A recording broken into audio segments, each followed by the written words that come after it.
All right, everybody, welcome to Wrestling with Reality. Hope you're having a great week. Hopefully your night's going fucking awesome. We're going to have an awesome fucking time here tonight. We're going to have a good time. We're going to be talking the greatest mic men or women, maybe, in professional wrestling history. The best talkers, so to speak. And we're going to talk about a bunch of other things too, some modern topics, you name it. We're going to chat about it tonight. I'm John, and joining me, as always, is my partner, Richie Reardon. The real fucking deal Reardon. What's going on, buddy? What's up, man? I'm glad you're in a good mood tonight. I'm in a good mood tonight, too. We're going to have the best talkers of wrestling for a topic tonight. It's going to be a fun one. A lot of other stuff to touch on as far as news and stuff like that. Man. Fucking Larry passed away, dude. CM Punk is brokenhearted. His dog passed away. That's rough. It is, man. It is. Let's check in with everybody first. Then we'll start talking about Larry and everything else. Everyone's favorite rabbi is here. What's going on, Rob? How you doing tonight, buddy, my friend? Good to see you, bud. Good to see you. Hey, yo, no way I don't came here, but the washroom at the back of the room. You're welcome. 1, 2, 3. We are taking over our backs for life. Get the muffins, Get the damn muffins, Devon. How old are you, Rabbi? They're going at it already. Jesus. Rob's about, in his 40s? Something like that. Maybe 47, 48. 47, 48. Yeah. Best was Macho Man 1978. The astrology promo. It's a must watch. And of course, rest in peace to Larry Brooks. Had the pleasure of meeting Punk and Larry once. Ricky? He said he named him after the Wolf Man because he looked like him. What's good, fellas? How we doing? What is Doing up? Good, man. Doing good. Thank you. Terrible to hear about poor friggin'. Yeah, it's terrible to hear about poor Larry, man. Yeah, rest in peace. What's up, Jeremy? They rescued him from a dog rescue, actually. Yeah, so, 2015. Yeah, cute dog with the teeth and everything like that. I watched a video of him running around the AEW ring when CM Punk had his time there and stuff like that. So, what's up, Joey? Joey, by the way, man, I all my stuff was moved to a storage unit. I finally have gotten your autograph. I am sending it out. I apologize for the delay. Had to get down there. There's been a lot of changes at my house, so I will get it to you, my brother. I apologize for the delay. I will throw in something extra for you, and I hope you enjoy it. well, you have like life-changing shit going on in your world, bro. Yeah, so yeah. I think we're gonna forgive you because you got a lot of important shit going on right now, man. You're getting rooms ready, You're fucking proofing everything. You're doing God knows what. I remember those days many moons ago, 16 years ago for me. Oh, I believe it. It's been since I've had one of those little ones. So that's gonna be awesome, though, man. I can't wait. It is gonna be awesome. Okay, we gotta get our family vacation in so we get to hang out and shit. Oh, definitely. I'm thinking definitely early part of next year. For a little Vegas trip. What's Ricky saying there? So we got a 6-7 hour show lined up. There's a lot of talkers. Oh my God, we could talk forever about talkers. It's gonna be a tough one. It is. It's always tough to narrow them down. So that's why I always say we might come back to this in the future. I mean, we've done like 1,000 shows together through the years, and I'm sure we've probably covered this at some point many years ago. But it's definitely not on our catalog or anything on YouTube. And I went back 3 years to look on our YouTube channel. Right. So we have never done this before, But yeah, so let's get on Larry Brooks there. Poor CM Punk's dog, his rescue animal, passed away. Everybody loved Larry, man. He was very. Dude, he even had his own WWE merch. Good for him, man. Like what a badass story about a rescue dog with, let's be honest, man. It wasn't the best looking dog in the world. It was cute as shit, but not the best looking dog in the world. Had its own WWE merch. Fucking crazy. There you go, dog in the background. Yeah, there's mine in the background. My daughter's coming home, so I apologize for the hound dogs going off as they're talking about Larry Brooks and over the Rainbow Bridge. Right now they're giving one to him as he goes out. They're letting Larry know that we're talking about him right now. But it's a sad story, man. People love. I'm like you, man. I love my animals. Especially dogs, man. Dogs are my favorite. Best.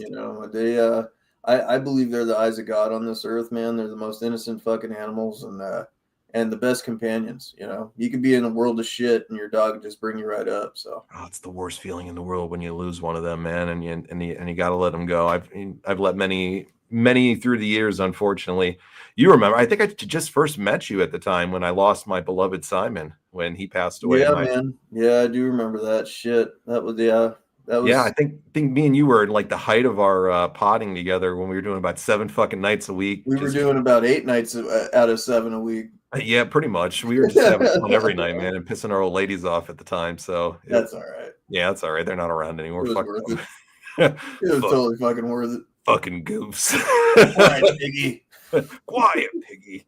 But no. So when he died, man, like a part of me died. You know. Yeah. I remember it, dude. I remember it. It was almost as bad as Hulk Hogan passing away. Oh my God! When Simon died, I've had dogs that I've loved and I let him go. When he died, man, I'll never forget. I cried so hard that like I just was uncontrollable. Like I've had a dog like that. My dog Rufus. I know you remember Rufus, my white Shih Tzu. Yeah, I remember when he passed. He passed away, and that was tough. And then my Georgie passed away. So dude. When you lose your fucking dogs, it's like losing family members, you know? Oh, it's so bad, man. Those dogs, man, they could be in pain. They could be in whatever, depression, any of that shit. But the second they see you walk through that door, it's like, boom, that's their life, you know? It is, man. They're the best. My dog, I have 2 dogs now. I got my little Pomeranian, Charlie, and then he's 8 years old. And then I got my big boy, my Daryl. He's my Husky Shepherd. Yep, Daryl, He's the sweet because he reminds me of just my favorite character from The Walking Dead, Daryl Dixon. That's why I named him after him. He's got that warm heart of soul, you know, and great soul in him that Daryl did in that show. I just love the Daryl Dixon character. It was my favorite one in The Walking Dead. And then Daryl's just every time I see him, he just melts my heart, you know? Right. You know, and he'll just sit there with dogs, man. They can love you like no tomorrow. So I understand that it's like losing a family member. It's a huge fucking loss.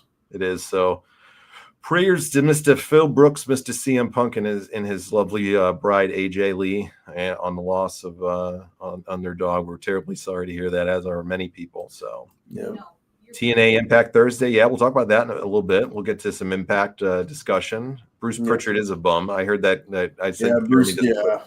I said, dude, I want to touch on a topic real quick that we hit up last week about. Hold on. Really, before we do that, guys, want to congratulate you. Oh, thanks, guys. Yeah, thank you. I appreciate that a lot, actually. Richie Rich is coming, man. Yes, he is. Yes, dog by Elvis. Are you divulging what you're having yet? Yeah, it's a boy. It's a boy for sure. He's getting it. He is. He's getting his little. Are we telling the name or no? Not yet.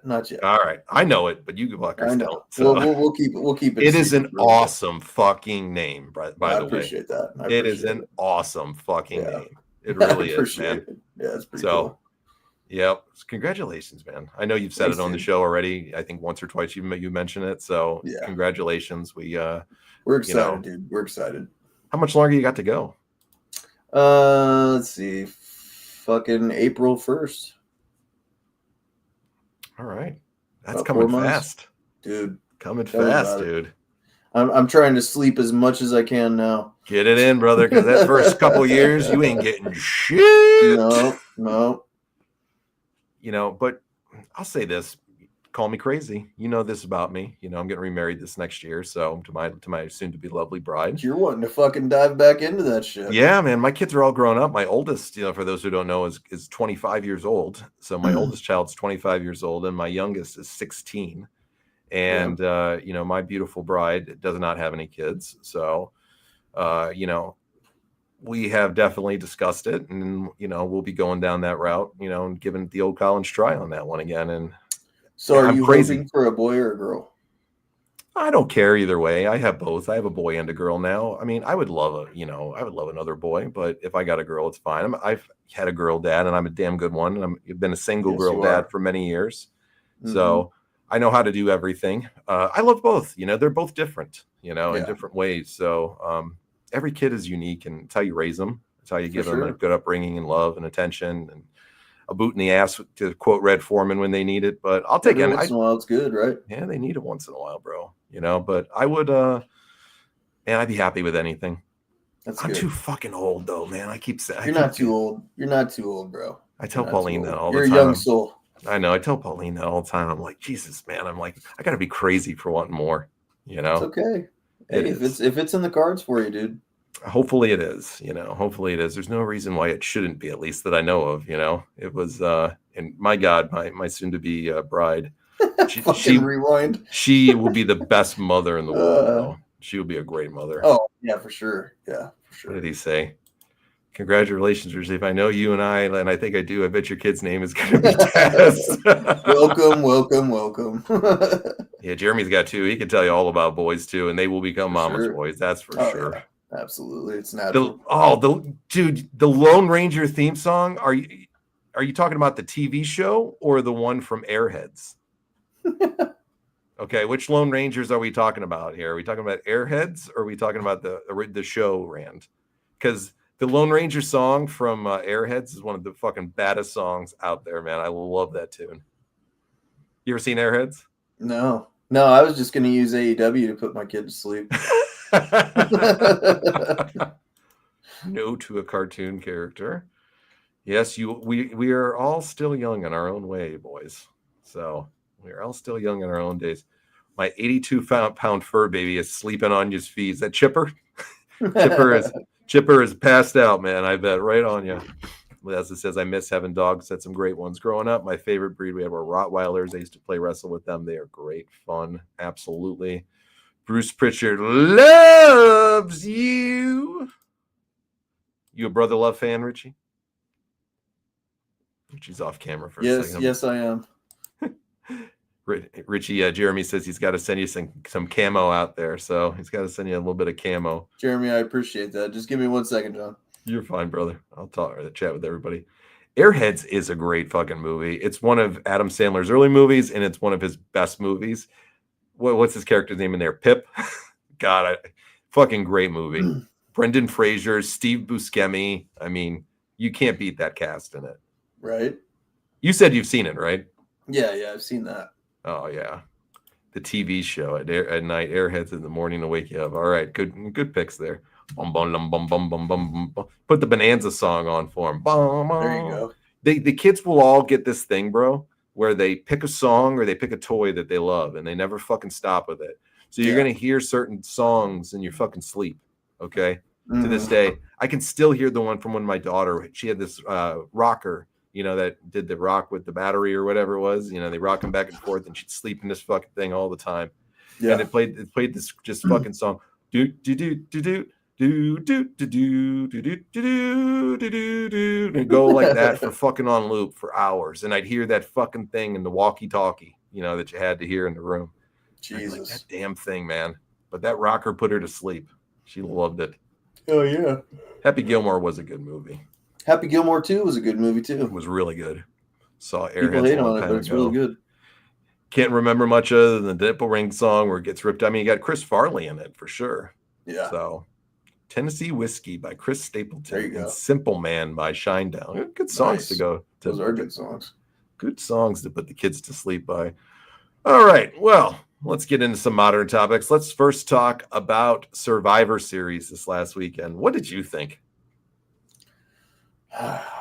Man, it pretty much went the way we said it was going to, right? The only one that I think I got wrong was Nikki Bella winning the title. Mm-hmm. Which I really thought that Brie Bella was going to come back, but she didn't, obviously. It was kind of weird, Brock Lesnar coming out and steamrolling everybody. I didn't really like that. I don't know. I was hoping for a better finish, Like I was hoping that somebody. Obviously, this is Austin Theory. Mm-hmm. There was a guy that was showing a video. It was Jon Moxley when he did the super kick and the stomp. And it looked really, really similar. But we all know it's not Jon Moxley. His contract's not up. He's a main player over in AEW. He's not jumping ship. So it's Austin Theory, And do I think that he's going to be able to step into that role and be a main event guy? Absolutely fucking not, Haven't we tried that shit already? We've already tried that shit, and it was garbage. It was garbage then. It'll be garbage now.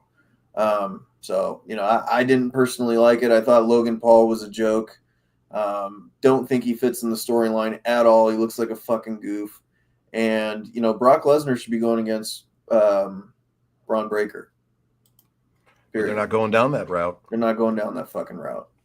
It was a garbage show, man. It was 100% thumbs down. Worst War Games I've seen in forever. It was so predictable. It was so blah.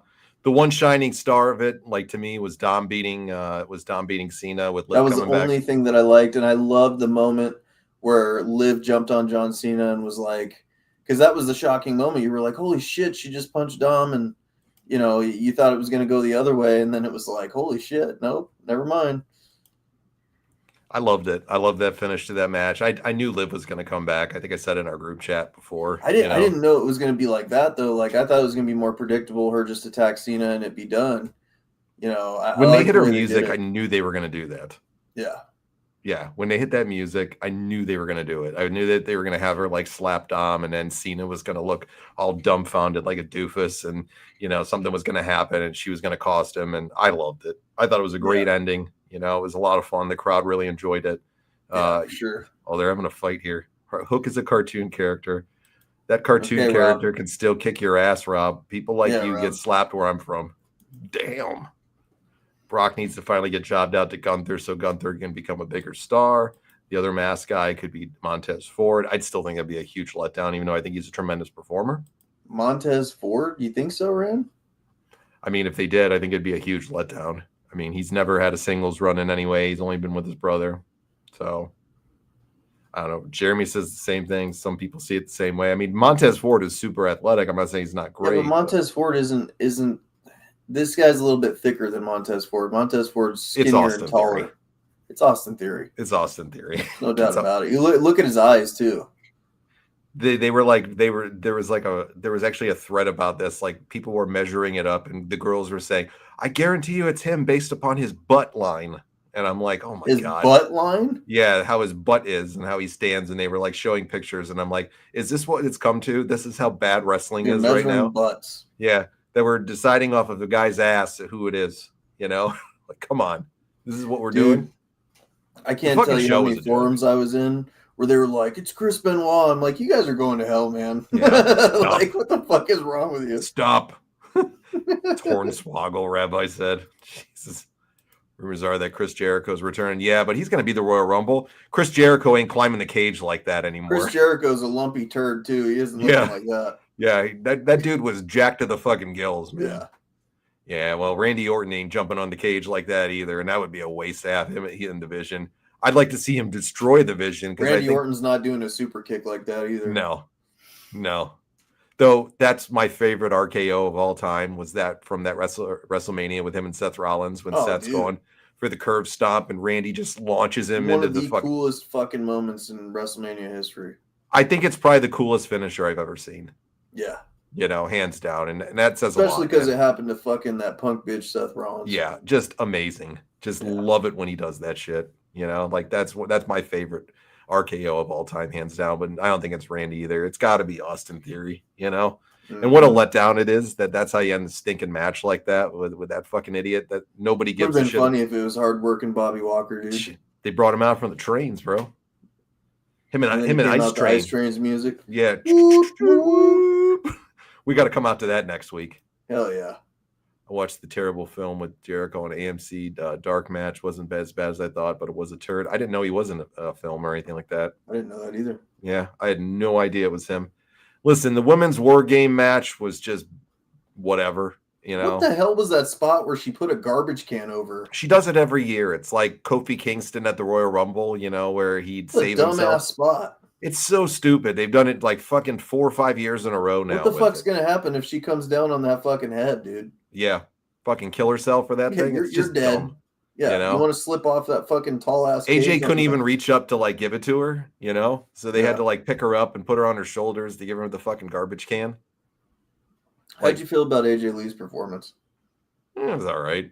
It wasn't anything special. She missed a lot of kicks. Like when she was stomping in the corner, she missed a lot of them. Yeah, it wasn't anything special to me, Yeah. It was what it was. It was there, It's 4 straight years, Rewind says now. It's just it's fucking old now after a while. You got to do something different, We all know it's going to come if she's going to be in the match now. But, yeah, she was all right. I mean, nothing special. I was never like a huge fan of her anyways, bro, What's with the fucking Rhea Ripley penguin masks? I know her nose is broken, but Jesus Christ, dude. Yeah, give it up now after a while. God. And they're like matching it up with her outfit and stuff. It looks horrendous. Ugh. Yeah. You know, it's just it's horrendous after a while, man. Like I just didn't. There wasn't anything special about it at all. The Nikki Bella Stephanie Vacquet match was just predictable. You thought Bella was gonna win, which I thought is crazy. Brie Bella was coming back because they kept mentioning her on fucking social media. They're like, "Oh, I feel lonely because my sister's not here." And it's like, okay, this is the perfect moment to usher her ass in. But you got to think too, the Daniel Bryan situation is probably holding that up. So. Oh yeah, absolutely, no doubt about it. You know that, and Brie sucks anyways. So Nikki's the bombshell one. You know, for sure. She's the bombshell one for sure. Well, they're fighting here again. If Roman fucking wins the Royal Rumble, I'm gonna be pissed. I think he's gonna be, actually. I think Jeremy's right. Oh, I think Jeremy's right on both people right here, to be honest with you. Gross. So she'd be a good wife for Rabbi, he said, AJ Lee. He'd be very happy with that. That would be a big step up, I'm sure. I think he'd watch her through a window, probably. He might. I don't know if you think he'd be afraid to chat with her? Probably. Yeah, I mean, she might do one of these signals. Yeah. And then him think it's this, or vice versa. Jeremy, I think you're right, 100%. I think I'm going to go with you on this one. If I had to pick my call right now, I think it's going to be Roman and Liv. They're obviously going after the War Games loss for the men. They're obviously going the route of Cody and Roman. So you're not 7? I don't know. All right, Rob. I don't know that. Yeah. Rhea should just put tape on her nose like Booker T. That would make her look tougher and not stupid. Right. Yeah, they're going to run with it for a while, I'm sure, Laza. But, I think WrestleMania is pretty obvious by now that they're going to go the Cody Roman route. I think we're getting Cody Roman 3 at WrestleMania 42. What do you think? Well, I think that's fucking yuck, and I don't want to see it. We already got the Stolwe. We already got the finish to the Stolwe. We don't need fucking Roman going over on Cody now. Give me The Rock versus Roman Reigns. What about a triple threat with these guys? The Rock, Roman Reigns, and Cody Rhodes. I hope Cody Rhodes is beaten by LA Knight. That's what I want. You think that's going to happen? I don't, but I want it to happen so bad. I want LA Knight to beat Gunther. I want LA Knight to beat John Cena, and I want LA Knight to put his stake in the ground and say, okay, I'm a main event player. I just retired John Cena. Now give me the title match at WrestleMania, and I'll prove that I'm the man. Put this company on my back. I like that too. I like that too. LA Knight, pull the trigger on him now. Dude, in a world where you make Damian Priest a fucking world heavyweight champion, you can't put the belt on LA Knight. Is LA Knight not champion? I agree. I don't disagree with you. Do I think that's where they're going to go? No, I don't. No. They're going Cody Roman 3. Yeah. Maybe Punk's in there somehow. I don't know, but I don't know why they would go Cody Roman 3. I don't. It doesn't make any fucking sense. He's been gone for the most of the year, and you're going to give him the spot at the Royal Rumble. Well, he never got his rematch. And he's lost his steam too. I don't know if he's lost his steam to me. When you put him against Shu Fala, yeah, he lost his steam, dude. I don't know. It was a way to write him off probably for a little while to do a movie. They're trying to build up Bronson Reed a little bit. He had beat him before, I think twice. So I do like Rob's fucking prediction here. Dirty Dom winning the Royal Rumble and being champ. I think that would be a good way to go. It would be a way to change it up. That's for sure. It'd be a definite way to change it up. Which I'm all for Dom getting something like that. Make Dom a belt collector. Fuck it. Have him beat Punk though. Yeah. I'd like to see him versus Punk. That'd be fun. One. That would be a fun feud, bro. Yeah. That would be a fun feud to lead into WrestleMania with those two. But they're going to go with Cody and Roman at 3, I think. It's bound to happen. Did Punk beat Mysterio for one of the World Heavyweight titles? A long time ago, I think. But he did, right? Yeah, I think he did at one point. I think he beat Mysterio for one of them, so it would be a cool story. The thing is with Gunther now is I don't know what they're doing with him, Joey. It's like, is he a babyface now because they changed his music up? Is that what they're doing with him? Dude, Gunther gets a lot of hate, man. But you know what? When he gets on the mic and shit, he's good. He's good. Yeah. And he's not just a good, he's a great worker. He's a fantastic worker to me. But I can see where some people might think he doesn't have as much charisma, because he's a killer. That's kind of his character. He's a killer. If you don't think he has charisma, go watch that Bret Hart Goldberg situation. Yeah. That shit was charisma, man. Yeah. And it was funny as 110%. fuck. That was probably one of the fucking promos of the year. Rewind's disagreeing with you here. He said, dude, Gunther was calling his match out on Raw again against Solo. Rewind, your guy got knocked out by JR with a fucking bottle of M&Ms, dude. Come on. Cody Rhodes versus Roman Reigns 3 with Paul Heyman back and Cody. That's the way that I think they're going to go, Rand. I think Cody's going to do the heel turn on him beforehand, and I think that's what they're going to do going into it. So Roman wants to win due to a loss to Cody, where Roman wins the title at Mania, changes his name to Hulk Roman in a tribute to Hulk Hogan. Oh, Jesus. Yeah, I think Rikishi's head would explode if that happened. Oh, bro. He was already saying this week that Jay's a Hall of Famer. Oh, God. Yeah, he was saying that this week on his podcast. Jay's a Hall of Famer, man. What will that guy not fucking say? You know? Listen, we all love our children, okay? We love our children. Yeah. But when you sit over there and you just overvalue that shit that much, that's when it's like, just stop, man. That's where I'm getting kind of tired of this bloodline shit, because these motherfuckers are so entitled that it's like they get shot straight to the main event, or they get the most fucking TV time. It don't matter who it is, if they're fucking 10th cousins of Rocky Johnson, like they're going to be thrown in the fucking main event. You know, it's ridiculous. Yeah, he says it right here. Rikishi's a goof. No, Mark Kerr's a fucking goof. He's a fucking goof. Jeez. Anybody who knows him knows he's a goof. Mark Kerr's a fucking goof. This is more what I think when I hear Rikishi talk, though, Richie. This is more what I think, what I want to say to him. Quiet, piggy. Quiet, piggy. Rikishi is obnoxious, okay? He's the worst. Right. Horrible. And what was even more horrible was that shit show that they called Monday Night Raw this week. I put it over for like a month now, you know? I turned that crap on this week. That thing was the most boring fucking show out there, man. All of horrible. All of it. There's no build. There's no nothing right now. Terrible. It was dreadful, man. Triple H, like he can hit it out of the fucking park if he wants to. Yep. But when he phones it in, man, it's shit. You know. Jeez, Rikishi's better than Taz and Hook. I don't know about all that, Rob. Yeah, I ain't saying that one either. I'm not agreeing with that. WWE Hall of Fame is becoming like a prize from a cereal box. Yeah, pretty much.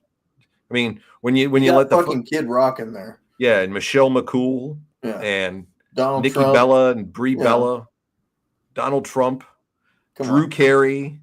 You know, Michelle McCool is probably worse than all of them. To me, she's one of the worst. She's worse than Coco Beware. It's pretty bad, dude. Yeah, she's worse than Coco Beware to me. 110%. The Bellas are fucking leaps and bounds above her, and you know how I feel about them too. Yeah, they're not. Natty Neidhart. Oh, sure, dude, that's what made Raw so fucking bad again. She's a shoe-in for the Hall of Fame, John. Bro, you're like quiet, piggy. Quiet, Natty. Quiet, damn piggy. Quiet, piggy. Dude, if we could get her on here. Dude, if we could get her on here, that's what I'm fucking saying when she says something stupid. Quiet, piggy. Oh god. Dude, you know that's what made fucking Raw just as bad as the shit show that was Survivor Series this week, was they gave this idiot a fucking promo again, okay? Dude. We got the 9 millionth fucking character change for Natty goddamn Neidhart again. Sorry, Lord. Apologize for taking your name. No, you're not. No, there's times that it's I shouldn't say it. It's wrong. This is one of those justifiable times. He'll understand. He made her, he knows. And you know what the worst part about it is? You got Mark Fucks online sitting over there putting this thing over like it's fucking great. Oh, this is what we're supposed to see from Natty forever. Let's see more of this. And you got fucking LaGreca on fucking Busted Open going on and on about Natty's fucking promo. Dude, we've seen this shit 90 times with her, okay? She sucks. She's got no fucking charisma. She's a charisma fucking vacuum. Okay, she's horrible, and then now you're throwing this new gimmick out that she's like a fucking bully coach of slapping people, and that's what get Maxine in the mood. A fucking slap from Natty. God, yep, go away and never come back, please, piggy. Yeah, piggy. Oh, Oh, I already shit, got. that's I'm funny. already on blood pressure medication, and she just brings it up. Dude, I'm Ruin telling my you. night when I see that. Okay, Natty Neidhart, dude. she can ruin my She night. ruined Bret Hart's fucking music, dude. She ruined his Hall of Fame entrance too. She was there inducting him, and then he gets speared. John is Rewind once red come rub you hot. down. Take a hit off your vape, dude. I'll be over in a couple minutes and give you a massage. Calm you down. He does got the magic hands, right? Mr. Miyagi. That's the next one I'm gonna have to get a clip of. The Yep. franchise John Douglas. Woo, woo. The Dude, give me franchise give John me a Douglas. hot mic to cut on her on Raw, and I will rip the most nuclear promo of all time on Dude, her. you're gonna be more passionate than Michael Chandler calling Conor McGregor out for the 20th time on Raw. Jesus Christ. Oh, I'll see you at the top. I'll see you at the top. Let's go. Dude, she just needs to go away. And you know what the worst part is? It's not gonna happen. It's not gonna happen. They're gonna put her in a Gotta have fucking feud. something on somebody there, dude. She's gotta, yeah. Dude, Vinnie Mac's probably in the Epstein files and she's got it somewhere. I don't know, but for her to still be on the fucking thing, I don't get it. Why? Why is she around, bro? No idea. And And her face, like, I'm not one to insult. Yeah, I am. Fuck it. Her face, dude, Jesus Christ. Like, she looks like a balloon from all the fucking Botox she's taken. Right in this region here. Yeah. Not here or here so much, but right here. She needs to stop that. She can appear on the show anytime she wants. And I'm going to tell her exactly why she fucking sucks. You think she makes it in the best talkers tonight? Yeah, she's going to get right in there. She's licking her fucking Yeah. self and slapping herself and shit now. You know? But now we got Natty the Bully, you know, and they're putting it over. I think Yeah. her and fucking Nia Jax should be Natty Snacks. The tag Natty team. Snacks. Boy, that'd be a team. Natty Snacks. That'd be a team of two I fucking guarantee you that Natty is just as filthy and disgusting at autograph sessions as Nia Snacks was. Dude, she had the farting gimmick. I'm sure it wasn't too far from the truth. Well, goddamn, dude, fucking Nia Jax was burping and everything else in front of everybody else. It was fucked up when I went to the Royal Rumble out here. Rewind says, yeah, Rich, I think we have the same type of women. No natty, no plastic surgery, all natural like the beauty Nicole Bass. I will take a rain check on that. Oh, it was horrible, man. Again! And she's yelling in there. I didn't even see that, to be honest. Dude, you don't waste 5 minutes of your time, bro. It's I'll horrible. never get it back. Never. I mean, do you at least like her ring gear when she was like the valet for? I don't like anything about her. I like when she's off my television. Wasn't she with the Great Khali or was that Beth Phoenix? Nope, she was with the Great Khali. Wow. Yeah. That's how low she stooped at one point. I don't know. The farting gimmick was a little bit lower than that. She's got to be like the brunt of the joke there because it seems like they just fuck with her, bro. I'll never forget when they had her grab Zack Ryder's dick in a picture. Did they really? Yeah. I didn't know that one. Yeah. She's fucking dreadful. Yeah. What did you think of Braun Breaker's promo on Raw? It was pretty good. I liked it. Did you? Okay. Some people loved it. Some people, I didn't love it. I liked it. Some people were like raving about it, though. I think they controlled it a little too much. Yeah. You know, with Braun Breaker, he's the kind of guy, like, he's got that Steiner fucking anger in him. Let the fucking guy go. There you go. That's what I was going to say. They're scripting him too much. And who cares who you piss off with your investors or whatever the fuck? Let the guy go. He's money all day long. If you just let him be him and just do his own thing. Yeah. That's the problem I have with some of his promos and why I don't see the greatness that some people are talking about when they hear him, or like this one on Monday. I'm not saying it's bad at all. It was just very average and blah to me because it's rehearsed too much. Yeah. You know, I hate that shit. That's what I loved about the Attitude Era and the stuff that they would do back then. Yeah, it wouldn't always work all the time, but more often than not, it did. When you just let people go on the mic, and it's ironically going to be our topic. Look the at greatest Stone Cold. talkers. Look at The Rock. Look at you got to let them go. Give him a talking point and let him go. Yep. You know, same with this kid. He'd be great if you just let him go. You know, he's got that natural. You can't have passion come through a promo when someone else is writing your promo for you. You can't do it. Nope. You got to be able to put it together on your own. And if you can't, you're never going to be able to get over. Yeah. Jeremy say he liked his promo when he gets angry. You can hear Scott. That's what I like to hear in him. Like when he starts letting that emotion out more, when he's not trying to just script it like he does the rest, Jeremy. Let that fucking emotion out in that I character. liked when he called CM Punk a punk bitch. I thought that was pretty good. Yeah, that's the thing. Let him go on those types of on things. Let him go. Let him enjoy it. Let him have fun. Let him have some lumps. You're on Netflix, okay? You're not going to get canceled and shit. No. They got a fucking series about Jeffrey Dahmer on there, okay? Yeah. How many fucking billions of dollars has the WWE brought in? Like, yeah, let him go. Let him become a megastar. It'll be fine. Get out of your own fucking way, you know? Dude, Scott said some weird ass shit for sure, but it was hilarious. I just love when he'd get on there and he'd go, to all you, he'd do the ravishing Rick Rude, but he'd do it in his own way, the harsh way. And he goes, to all you Sacramento scumbags. Yeah. Sacramento scumbags. Yeah. You know, His Rick voice was Rude gave the fucking great awesome. ones, you Oklahoma heifers, or, you Philadelphia pissants or whatever. You know, you sweat hogs, Steiner get on there and just call you a fucking scumbag, man. Yeah. And fuck Ric Flair, that old bastard. Yeah.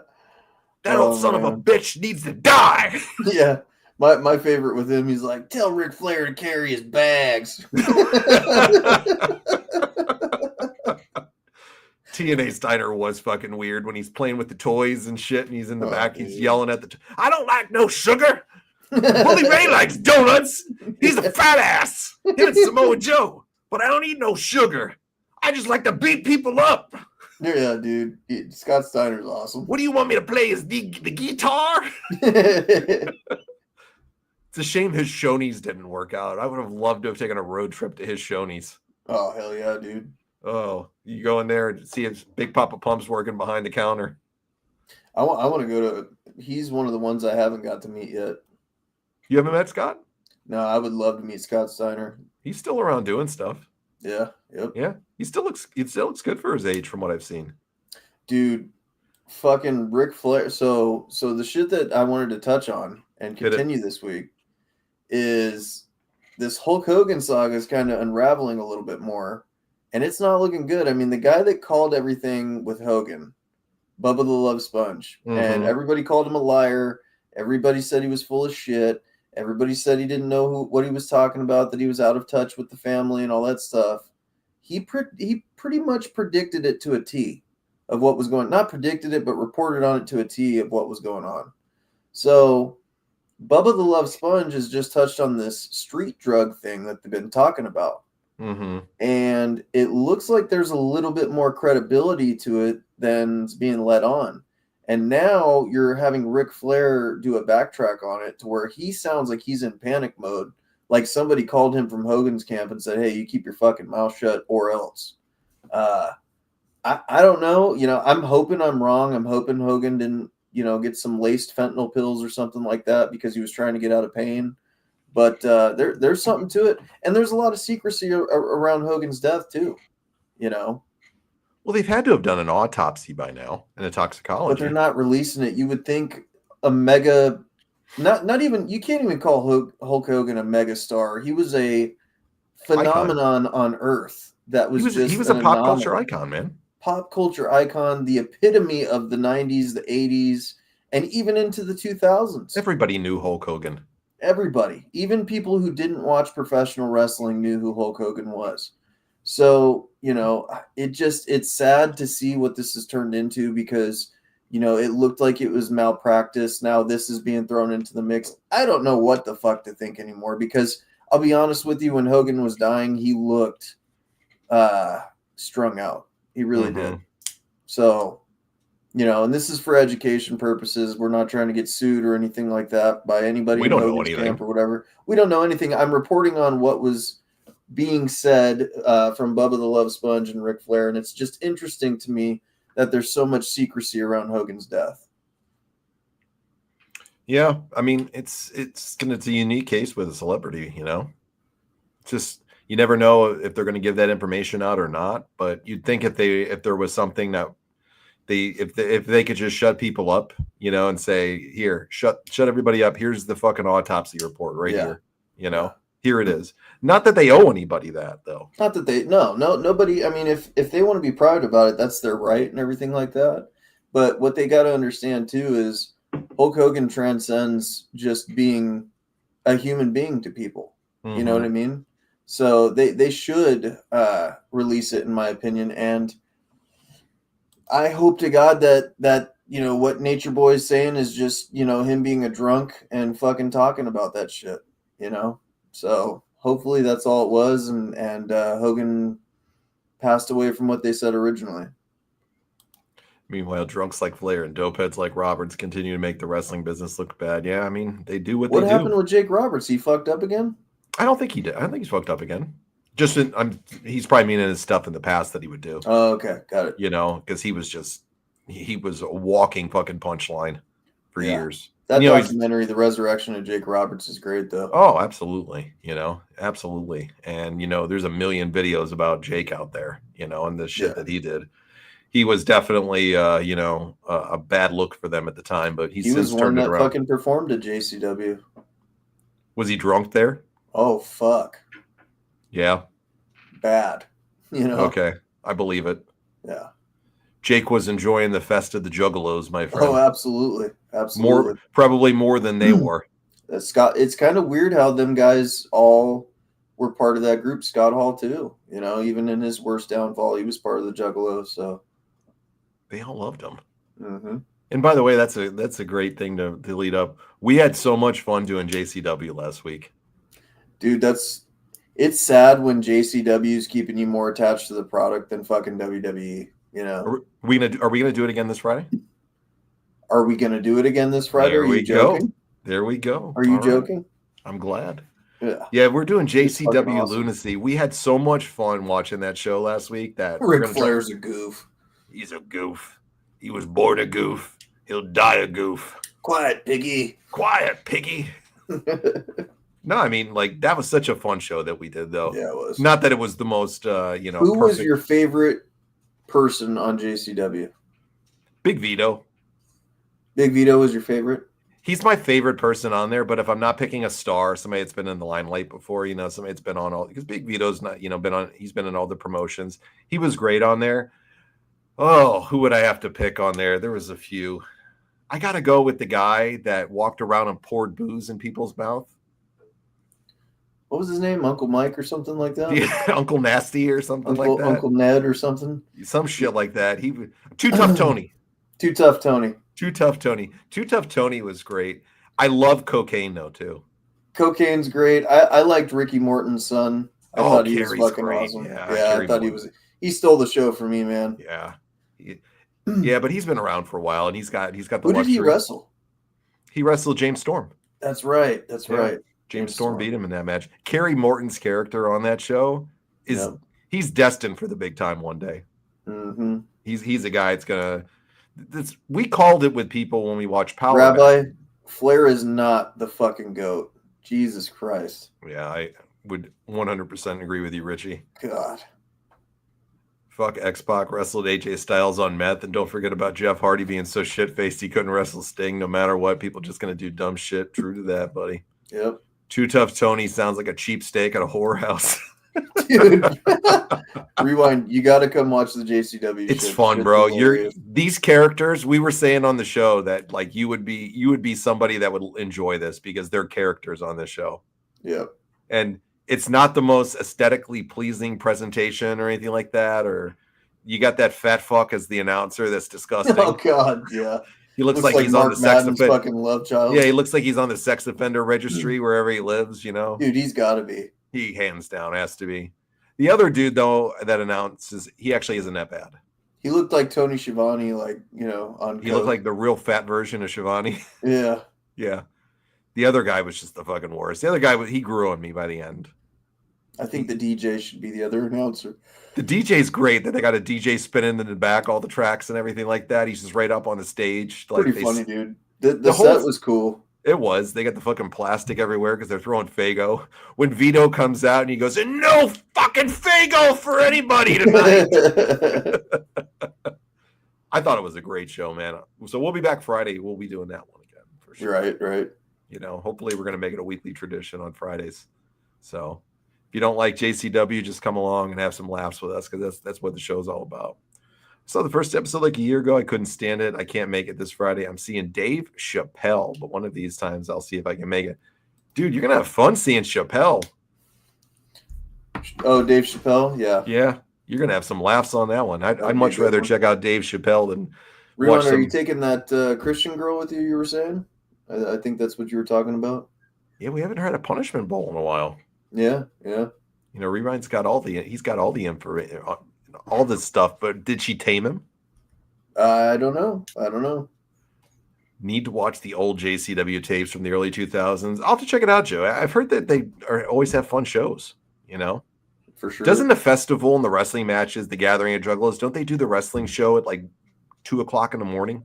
I think so. Yeah, for sure. I hear JBL, I think, talk about that. He said when he did his first one, they had him and Ron Simmons went on at like fucking 2:00 in the morning. He said, did he just make another appearance somewhere, JBL? Yeah, he had AML this last weekend at WrestleCade, and he ended up winning their over the top rope battle royal, and he clotheslined everybody out of there. Nice. Rewind has taken his Linda doll to the concert. Rewind would love that if Linda was going with him. That's his babe. Yeah, Linda McMahon's his favorite. Do you think she's his perfect woman? Rewinds? Yeah. I don't think you could draw up a more perfect woman than Linda McMahon. They would be a great couple, wouldn't they? They'd be a powerhouse, dude. And I think she would keep him on a leash. I think she could get one. I think she could get elected to a really serious government office if she had him by her side. Probably. He's a charismatic guy, You definitely want a guy like that over the Department of Education. Yeah, hands down. Hands down. He'd be my top choice to put there. Absolutely. Yeah. I like that idea. That's a good woman for him, though. Yeah. That's funny. Rewind says, yeah, this is on Zones. I'm not going to be out on Punishment Bowl yet. She's got some wild dating stories, and she's super religious. All right, well, we'll wait till later on at another point when you can share those things. Richie's salivating at the mouth to hear a story now, Rewind. We got it. We got to have that. He said he can't, not yet. So he's with her right now at this moment, so he can't do it. We got to respect it. But when he's ready to share the deets, he's going to give them here. Yep. And I'm sure it's going to be something that's going to fucking blow our mind. We'll respect your privacy for right now. At a later point in time, we need some. You owe us the deets. Yeah, we owe some. We need to hear this information. Okay. The fucking fans love Rewind and hearing his stories. Absolutely. Especially Rob. Yeah, even Rob loves him. He loves him. Loves him. Yep. I think Rob wants a massage. He might.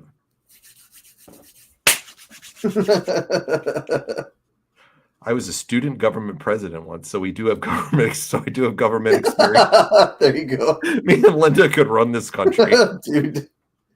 Well, in today's day and age, it really doesn't take much to get in and go run our political office. What, piggy? Yeah, it really doesn't. The standards have been kind of dropped a lot. Quiet. Shout out to McDonald's and the Filet-O-Fish. We love you, brother. Yeah. You're making Did America you see great that again. Shit when you did that? Yes. They're slashing prices. It's great. They brought back the extra value meal. Listen, there's one thing I can say. We don't do politics here on the show. That's not what it's all about. It's just comedy, though. Come on. It's just fun, man. Like, you can hate this guy all you want. This guy just gives comedy fucking gold all the time. Every day. Every day. That shit's funny. Every single day it's something new. It's 110% something new. All right, another wrestling news, Richie. TNA now has a home again. They are actually on a major network. They are going over to AMC, bro. Yep. Good for them. Good for them. Yep. I'm happy for them, bro. I agree. Good to see. They got a good platform there. How do you think they'll do? I think they'll do okay. AMC is kind of a hard market to bring in for wrestling, I think. They're more known they've had for the WWE shows on there in the past. They're more known for Walking Dead and shit like that, so it's going to be hard. I think they're still going to do pretty good. Yeah. I definitely think it's going to be an increase over what they've been doing. Yeah, for sure. Because what have they been on YouTube in Twitch? You know, or Access TV, which nobody gets. So, right. it's a big step up for them. And, they're never going to be getting the numbers they were getting on Spike TV or shit like that. It's not going to happen. No.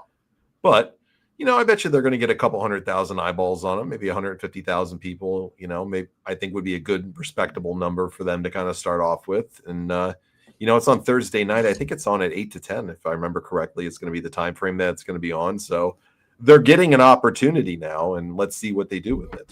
Yeah. Let's see where it goes from here with them. I think they have to bring in some bigger names again if they're going to make this a bigger thing. Yeah, but who's really out there that you can grab? Nobody. Anymore? Not really anybody. You don't have the Rob Van Dams. You don't have the Jeff Hardy. You don't have. I mean, you have the Jeff Hardy, but it's not to the level that he was. There's not anybody really out there anymore. I mean, they do have Dolph Ziggler, which I wish Dolph Ziggler would be back in the WWE. I think when he made his return, that was a huge showing that he can still go and he's still a megastar. So, or could be. They do have Dolph Ziggler over there. They've got a few people. You got the Hardys that are still bringing kind of a legitimacy to them. Matt Cardona and stuff like that. But who else do you have that you could bring in to make an impact like that?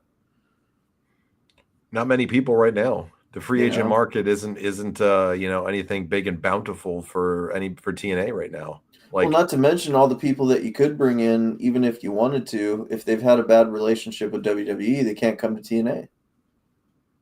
Yeah, but the good thing is they have the partnership that they have. Now, some people were saying, with them going over to AMC, they're not going to work together anymore. Well, that's been debunked because I think TNA and WWE have both said, no, the relationship is still going to continue with us, working together on stuff. So that's not going to change for that. If anything, I think WWE is the reason they got that deal. Mm-hmm. That partnership for them proved out to be a real freaking smart move, bro. Yeah. It got them on a big platform again, or a bigger platform. I'm not saying they're huge, but AMC's is still a big name and has had some big, huge shows on there. I mean, it's good for them. They're getting an opportunity. Now they got to hit it out of the park. Absolutely. Do they have the players there right now? I don't know enough about the product to know that. So right. I will give it a shot though. I'll give it a shot and watch it and check it out. I'm sure it's probably pretty entertaining, so I wish them the best. It'd be nice, right? For sure. TNA's on the old Thunder Hour and SmackDown Hour and AMC. Yeah, Thunder was on. Was it Thursday nights 8 to 10? Ran that was it for them too. And I think SmackDown they were on TNT, started. Weren't they? Thunder was on TBS. TBS, that's right. Yeah, it was on TBS, and then Nitro was on TNT. And then TNA, the best that TNA got was when they were on Spike TV. Yeah. SmackDown was on Thursdays. I think that was the original rendition of it. Was Thursday Night SmackDown. And then was it the UPN that they first came out on, I think? UPN 45, yep. Yeah, it was like UPN, I think is where they first came out on. And then for many years, people didn't think SmackDown was going to keep getting picked up. And then look what it ended up doing on Fox, and getting all that big money for them on Fox. Right, exactly. So, hey, good for them. I wish them the best. It'd be nice to see. Crossovers, bring back the ECW Zombie to help promote both TNA and The Walking Dead. Bring in the dopehead Jake Roberts to help promote classics of Breaking Bad. Hey, they got the opportunity. Tuesday night was SmackDown too, but it was on Thursday nights too. SmackDown it originated on Thursday, yeah. Yeah, SmackDown has been on Thursdays, Tuesdays, and I think it was even on Wednesdays at one point and Fridays. Yeah. Yep. So every day but Monday and on the weekends. It's never been on. So it's been on all of them at some point. Rabbi. It was kind of the bouncing show for them for many years too. SmackDown was never really taken seriously, in my opinion. And rightfully so. A lot of it wasn't. It was kind of the shitty, inferior product, and then it kind of became the bigger product for a while for them. It did. It's gone back and forth, in my opinion. Yeah, I mean, does it even matter anymore? They're all going to be on some streaming platform that's going to overpay hundreds of fucking millions of dollars a year, to billions of dollars. What did Netflix give them? $5 billion? Yeah, $5 billion. Yeah, some obscene amount of money. $5 billion to put Raw on there and some PLEs or whatever they're doing. Hopefully the network goes over there because I don't know if they're re-signing with Peacock or not. I don't know what's going on with that, but what irritates me about that, man, is when you go over and you try to watch WWF Attitude Era in chronological order, you can't anymore because they've now moved Raw, the Vault, to Netflix. They don't even have all the seasons. If you try and go watch Stone Cold's run in '98, you can't. And they've said on Netflix too that be able to upload all that material is going to take a tremendous amount of time just due to all the fucking storage of it. You know, Are they going to do it? They said they plan to, but they're going to have to do it in pieces when it comes over there. I don't know how much longer it's staying on Peacock though. For maybe it's staying on Peacock for another year or so. I can't remember, but as soon as it's off Peacock, I'll say this right now: is I'll lose my Peacock prescription or subscription. I would be fine if they moved it all to Netflix, but do it in a timely fashion. You know, people are used to having the access to the network like that, and to take that away, that's a big blow. You know, you go to it every day, right? Oh, I watch it every day. Yeah, at least once. Yeah. During the week, I guarantee you, I'll go watch old matches, old clips, something on there at least 4 times a week on there. At least, you know, even if it's just for an hour, you're just gonna want to go watch an old match that you loved or something, you know. Like that's the stuff that I see. Now, most of the stuff they're putting right now, they're actually putting it on YouTube. Like Grant saying WWE's New Year's Eve on Peacock is done. There's nothing after New Year's Eve. That sucks. I hope they're transferring all the content. I think TNA started on Spike on Wednesdays, or it was Thursdays, the Dixie Days. Then it went to Monday nights. Yeah, they tried Monday nights for a real short time, and they fucked up when they tried to do a Monday Night War. Yeah. Just totally wasn't ready for that one yet. Yep. Netflix is too busy promoting the shitty Adam Sanders sequels to upload raw episodes. I liked Happy Gilmore 2, Joe. Happy Gilmore 2 was good, but whatever this new movie that's coming out, it doesn't look that good. What is it? What's it about? I don't know. It's I can't even remember the title of it, but it just doesn't look good to me. He does some awful movies for them now. I don't know what that Henry Hubie is, or Hubie Halloween, I don't or whatever. Watch it. Jesus Christ. No. He does some awful ones for them. Yeah. Awful. They need to bring a fucking Billy Madison sequel. Yeah, Billy Madison would be good. Survivor Series after I posted the Sid video. God, it's that Sid Vicious entrance from Survivor Series when he comes out and he's just, who's the man? See, that makes me happy, Rewind, because you weren't even watching wrestling for a while, so that's cool, dude. It is great background noise. It's nice to have. For most people, it's like anything in life. It's peaceful, you know? Yeah, it's comforting because it brings back your childhood. Yeah. Like I watch every night before I go to bed. I watch a funny show that I like. I like 2.5 Men a lot, but my favorite show of all time to watch before I go to bed is Seinfeld. And I love to That is a good one to watch, Seinfeld. Oh, you get a laugh in. You just listen to Kramer, Jerry, and George and all them cracking jokes with the entourage of characters. It's great, you know? Or I'm the same way as you, man. Throw me on a great old match, man, that I loved back in the day to go off and to La La Land till the morning on. Yeah, there's that, or fucking my guilty pleasure is fucking Boy Meets World too. Love Boy Meets World. Yep. Okay, when you watch Boy Meets World though, now is Corey the most obnoxious person on the show, or is it just me? No? Who is? Corey's obnoxious. Oh.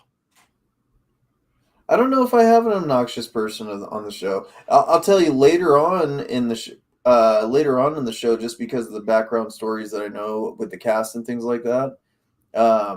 Corey's girlfriend or whatever, or the one that he almost marries, she's obnoxious, and then fucking Turner's obnoxious.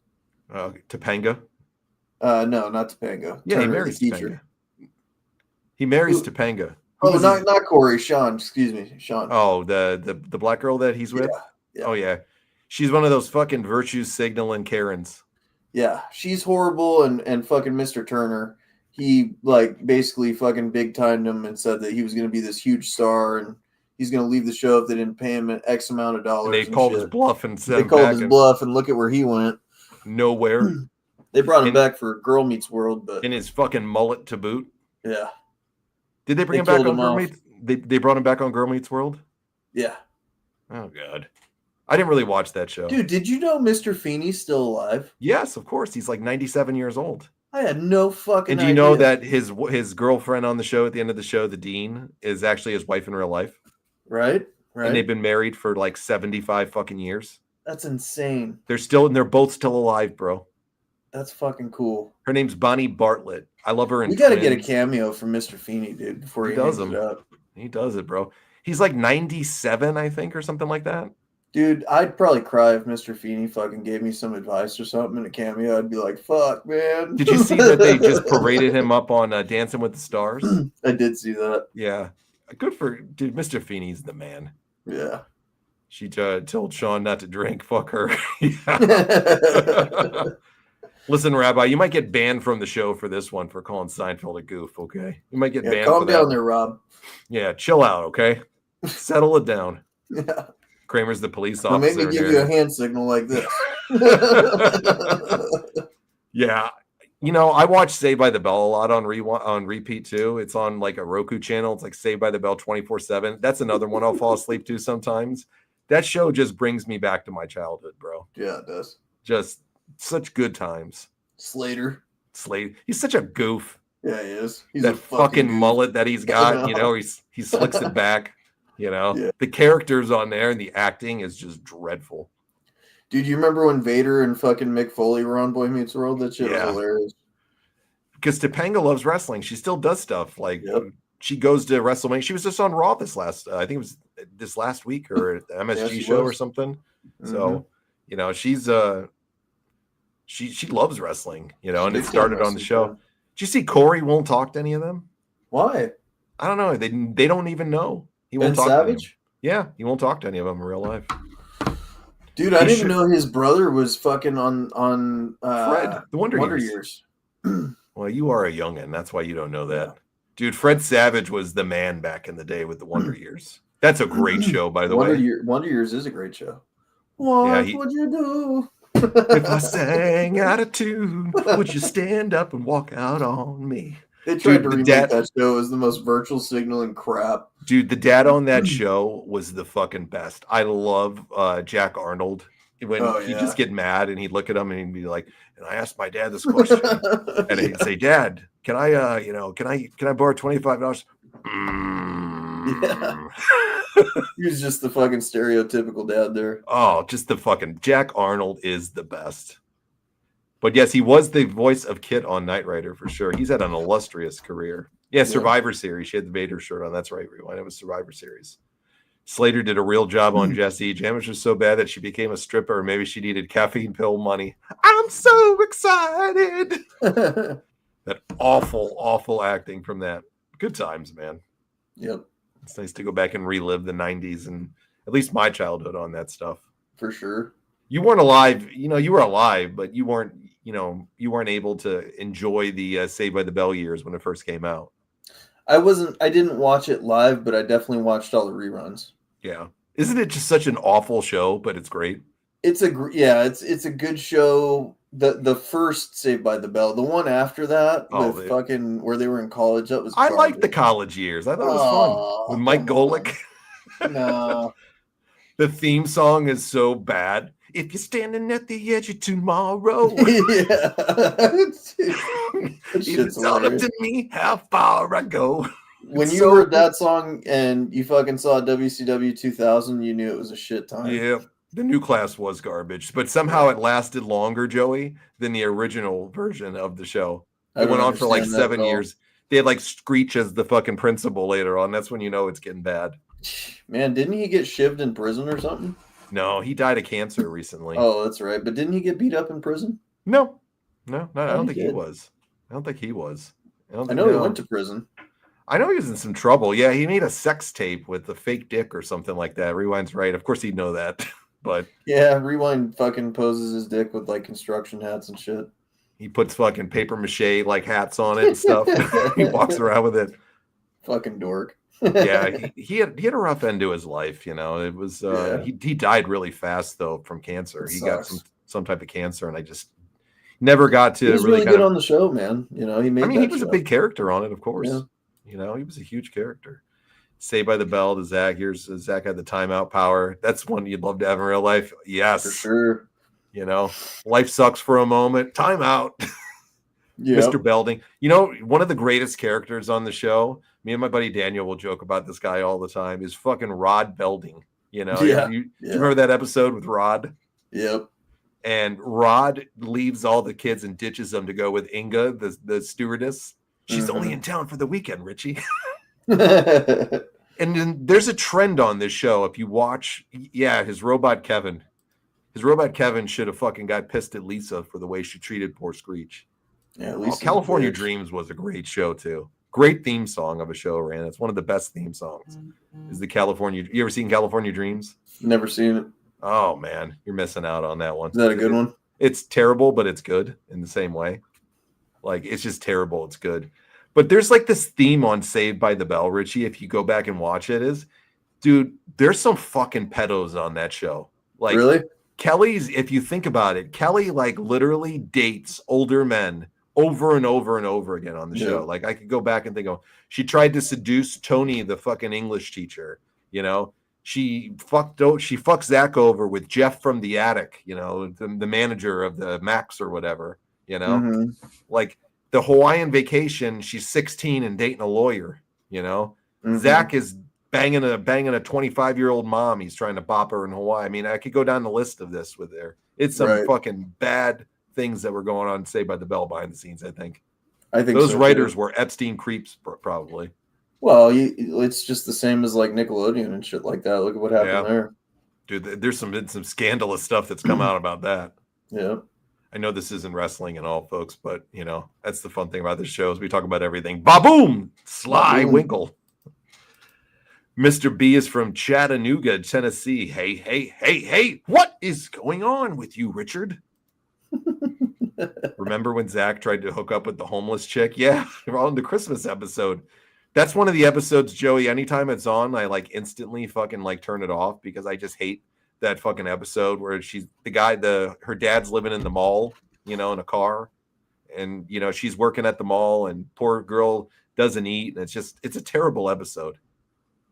Horrible, horrific shit, Richie. You know, but at least they're not getting told this. Quiet, Biggie. Oh man, well we're gonna get to the main event here, the best talkers in wrestling, but we're gonna take a break first. Richie had a couple of requests for songs tonight to play during the break, so we're gonna jam out for a couple. We'll take a little bit of a break, and when we come back, we want to hear your choices too. Who are the greatest talkers, the best mic workers in professional wrestling? That episode is horrible to Joey. He meets the guy for a day, for like an hour, and then he's like his best friend, and when he dies, he acts like it's like his fucking father, you know, that passes away. It's terrible, that episode too. Running Zach. God, I've seen the fucking Saved by the Bell too many times in my life. When we were kids, it was on repeat all the time, Richie. Dude, I could quote Boy Meets World like that, but not Saved by the Bell. Boy Meets World has some good lines too. Who's your favorite character on Boy Meets World, though? My favorite character on Boy Meets World, probably, I'd say it's a tie between Mr. Feeney and fucking probably Corey. You really like Corey? I do. Oh, he's such a cunt. He really is, man. He's a cunt of a human on that show. Who's your favorite on there? Oh, Mr. Feeney and his lessons are the best, but my silent favorite on that show, Sean Hunter is a great character too. I love Sean, but my silent favorite on that show is Alan Matthews as the father. I was gonna say that, but you know, no, Alan is an awesome fucking character on that show. Yeah, he's such a wise dude and a good dad and a good father, and he's just one of the guys with the kids, and you know, busts their ass and gives them the dad lessons when they need it. Man, Alan Matthews is just a fucking awesome character on that show. What happened to Morgan? I don't know. That was really weird how they played that character, right? Yeah, because they would shove her away and make jokes about it. Yeah, she disappeared for 2 seasons and then just comes back as a totally different person, and then they make a little joke about it and go about their way. It's almost like how Family Matters just killed off fucking Judy Winslow. And never explained it. One day Judy went upstairs to go to bed and just never got heard from again. Never again. Yeah, he's in American History X for sure, and he's great in that role too. He's a great actor, man. He's done a lot of work through the years for sure. For sure. There's a theory that Saved by the Bell's all in Zach Morris's head, and it's still the pilot episode, and he hit his head at the end of the pilot episode from teaching that teacher from the pilot episode that was not even Saved by the Bell. All right. Interesting. There's a lot of Saved by the Bell theories out there. He's gone on to say Rand a million times. He just like hates the show. and the lessons Right. that it had. He's a little bit of a Zach in real life is a little bit of a candy ass to me, but that's just me. He's a great actor and all, but I don't know. He's too soft. It was the 90s, you know? For sure. It's different He was times. on Law and Order for a while. He's been on a lot of shit, man. He's had a long career. Mario's still having a great career, you know? God bless them all. Yeah. All right, guys, we're going to take a break. When we come back, we're going to get to our greatest talkers. We'll see you guys in about 5 to 10. Don't go anywhere. If you do, come on back. We're going to have some fun right after the break.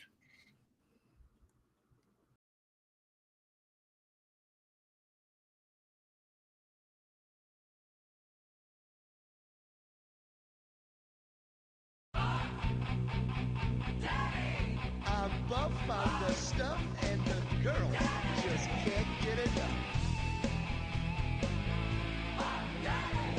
I'm Buff Daddy. Buff is the stuff.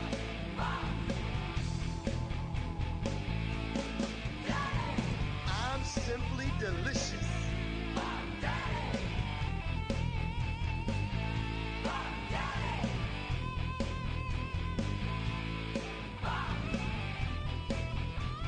I'm so sexy.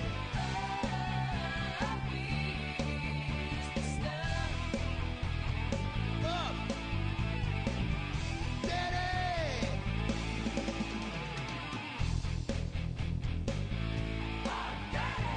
I'm Buff Daddy.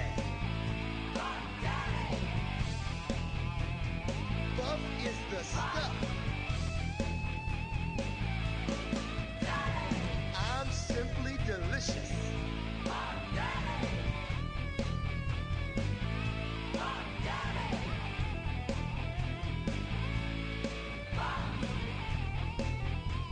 I'm so sexy.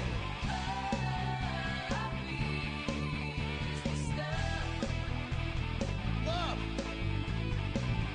Daddy.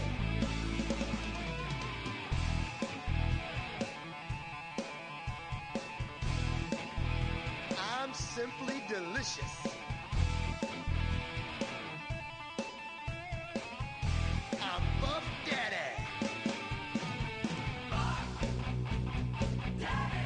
I'm buff on the stuff and the girls just can't get enough. I'm Buff Daddy.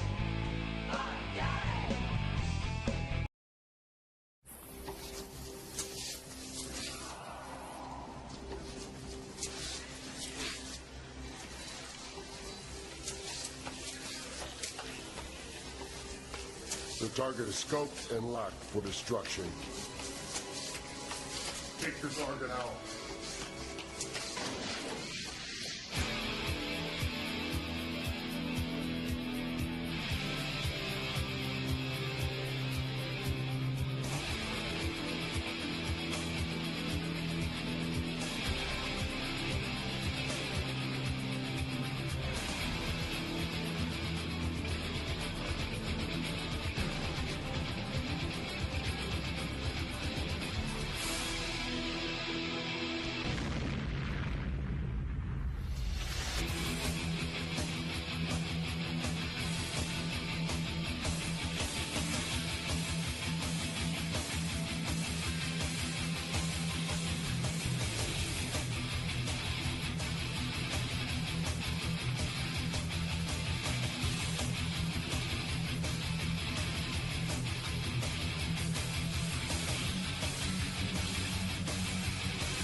All right, our good people, we are back from the break. Thanks for sticking with us. We hope you had a good break too.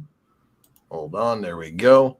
All right, let's get to the main event of the night, my friend. Wrestling's best talkers, the best mic workers in the history of the wrestling business, my friend. Let me start with you. I'm not asking for your number one. We'll get your number one at the end. You guys chime in too. Give us some of your favorites here. But Richie, who's somebody that's one of your favorite mic workers, one of the best mic workers of all time to you?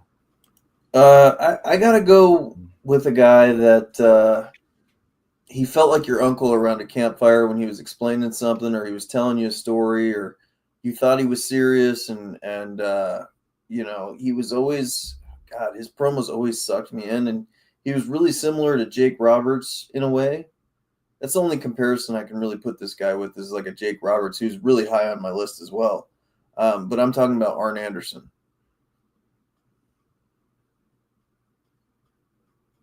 Great pick. He was going to be my first pick too. You beat me to the punch. Sorry, I'm fixing my broken headset here. No, you're good. I got to get a new one. Arn Anderson for me, man, because whenever he did his promos and stuff, he could suck you in, and just, God, his stuff was amazing. And he even did it later on when they brought him back into AEW with Cody Rhodes. He had a lot of good ones, even a viral one with about a Glock, So, I mean, Arn Anderson, to me, when he speaks on the microphone, I listen, The Glock Anderson stuff that we played on a few weeks ago, just go back and listen to the guy's promos from back in the day. When he spoke with a purpose, and he knew how to suck you into his promos, bro. Arn Anderson, one of the best mic workers of all time. And you know what? He doesn't get enough credit, in my opinion. No, he doesn't.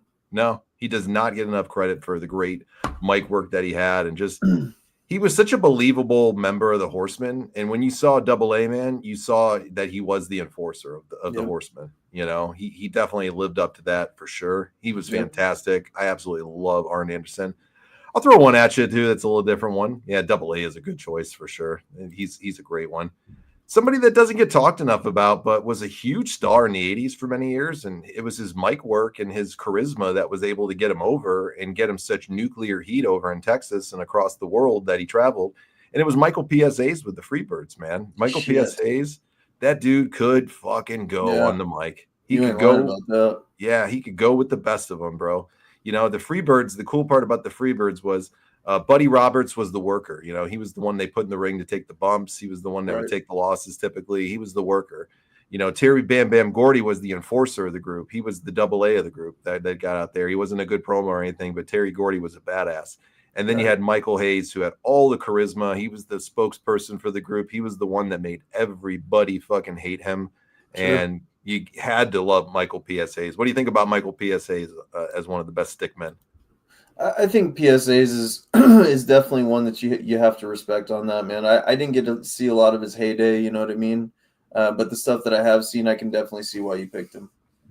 Yeah, he's a great man. If you don't know Michael's work, go back and watch some of his early work, because you'll be in for a treat. The Freebirds, man, they were fucking gold to me. Yeah. I wish I was a little bit younger, when they were in their heyday. I would have been able to enjoy them much more. I've only been able to see them in clips through the years and old stuff and things like that too, because, they were around when I was little, but they weren't like anybody that I saw on a weekly basis. They're somebody I had seen a lot over time. So they were great ones. Give me another one. Well, one of them for me personally, and this is a guy that probably doesn't get enough flowers for being on the mic and stuff like that. His three characters that he had were phenomenal. You got to go with Mick Foley, and specifically his Mankind promos. Early on, creepy, definitely a figure that fit in with the Undertaker story really well. But then as he developed his character over time and became the hardcore icon that we all know, getting thrown off the cell, all that stuff, and just adding that element with The Rock, and all those incredible promos. Mick Foley doesn't get enough credit in the wrestling business, man. And especially on the microphone. All his promos were always entertaining. He always had the cheap pops. He always had the one-liners and the zingers and everything else. And he was really creative, and it helped him be a best-selling author later on. So Mick Foley, definitely one of the greatest talkers, doesn't get enough credit in wrestling. Good pick, man. Mick is great. People don't give him enough credit for sure. You know, they definitely don't give him enough credit for the work that he's done. The stuff that he did as Mankind was just phenomenal, and those promos were just absolutely remarkable. And Mankind, great choice, great pick, man. He's up there with some of the best for sure. I'll put the link up for you guys if you want to come on. You're more than welcome to, and you can just tell us really quickly one of your favorites at the end if you want, or at any point in time, just click in. You're more than welcome to come on and give us a quick pick of who are some of your favorites. But I'll go with somebody I know that's going to be on yours, but I got to steal it from you since you stole Double A from me. How could you not put for the greatest mic workers of all time, Roddy Piper, bro? Oh, dude. I mean, how many fucking great promos did Piper give you? Yeah. Just every single time. Yeah. Over and over and over and over. No matter what he was playing, a heel, a babyface, a tweener, you know, whatever it was, Roddy fucking Piper was the real deal. He had a way of showing up randomly, unannounced. You never knew in WCW when Roddy Piper was going to show up. And sometimes in WWE later on, he did the same thing. And, you know, you didn't really watch. And I'm going to be honest, man. When you watch Roddy Piper wrestle back in WCW and stuff like that, it doesn't really hold up as far as the match is concerned. But I'll tell you, you know, his promos is what carried him through all that. You know, if Roddy Piper wasn't a good promo, he would have never made it in wrestling. Yep. I mean, my favorite moment, I've told it here before with Piper, was WrestleMania 5 with Brother Love and Morton Downey Jr. Look at those knees, son. You know, look at those knees. Look at those knees, son. Give me 2 seconds. Yeah, you're fine, bro. Just the Roddy Piper fucking one-liners in there to Bruce Pritchard and Morton Downey Jr. just shows you just how damn good he was. Rand's going with Terry Funk. That's a good pick right there. His promos were always fun. I agree. His promos were very real, the way that he made them sound, and they were just these crazy things that he would do. So Terry Funk was a great one. Jerry Lawler, who you mentioned there as somebody with Terry Funk going up against, Jerry Lawler's a great fucking pick too. Jerry Lawler is a fantastic promo. He knows how to get fucking heat. Jerry Lawler is another good one. Rewind says even Cactus Jack in WCW was a great heel and in ECW too, and he could cut a mean promo. Joey saying if Brett cut promos in his prime with as much conviction as he does in his recent shoots, he would have been a great talker. Yeah. Brett's a great worker, but he's never going to be anybody that I'm going to put as one of the greatest talkers for sure. You know, that's not somebody for me. Who did I miss? I was just reading some comments here. Okay. Roddy Piper's Halloween trick or treat promo and his Christmas promos. The Alcatraz one that I love with him too. It was really long, but the Alcatraz stuff with Hogan that he did was great. I mean, you could just go down the list with Piper. Just probably one of my favorites. Yeah, I know you love Piper. Piper's probably top 5 for you, right? I'd say he's up there. Yeah, he's up there. Give me another one of yours. Well, the next one that I got is probably not a lot of people's favorite. You know, he had a really shitty run when he came back in WCW, but the Ultimate War. I'm just kidding. Whoa! I'm just kidding. I love you. I wasn't going to agree on that one. Yeah. No, for me personally. This guy, I know you've had some bad run-ins with him personally, but Vampiro to me is a very creative character. All his stuff that he's done in the past, you know, Lucha Underground, as we go further in our series, you'll see why I think he's a really great promo and stuff like that. The character development that he has and stuff like that. And when he was in WCW, he was able to basically build something out of nothing. When he came over, he was very well known in the Mexico circuit and stuff like that. But as far as in the U.S., nobody really knew him. So a lot of his promos and stuff that he did, it got him to be in a program with Sting and that legendary feud and stuff like that. So I think Vampiro is definitely up there for sure. It's an interesting choice. Listen, I haven't seen enough of his work to be able to put him up there or anything like that. What I've seen from him on the mic is he's very believable and he's very dark and he knows how to invoke a lot of good emotion. So, you know, I'll always separate personal feelings when it comes to giving somebody their flowers. And I think he deserves his flowers for sure, you know, and mic work, I just haven't heard enough of it to throw him up there. What I have heard is really good, you know. He's a great fucking character, man. He really is. I'm very surprised. I'm sure it was his, you know, reputation and stuff, and he was probably very difficult to deal with. And I'm sure that's why he never made it over to No, he's a fucking WWE. carny, you know.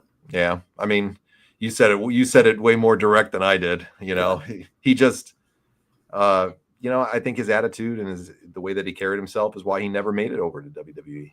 Yep. That's just my opinion. I've never heard him say anything about that and why he didn't go or any of that, but that's just my opinion. Probably why. Rewind says one of Terry Funk's greatest lines was, "If I had a face like you, I would get circumcised." God. LA Knight is a great talker for sure. His NWA promos were fucking fire, Rob. Yeah. I mean, yeah, they were good. Yeah, the what was the Vampiro Vampiro Canadiense. Yeah, Canadiense. There you go. I'm fucking that up.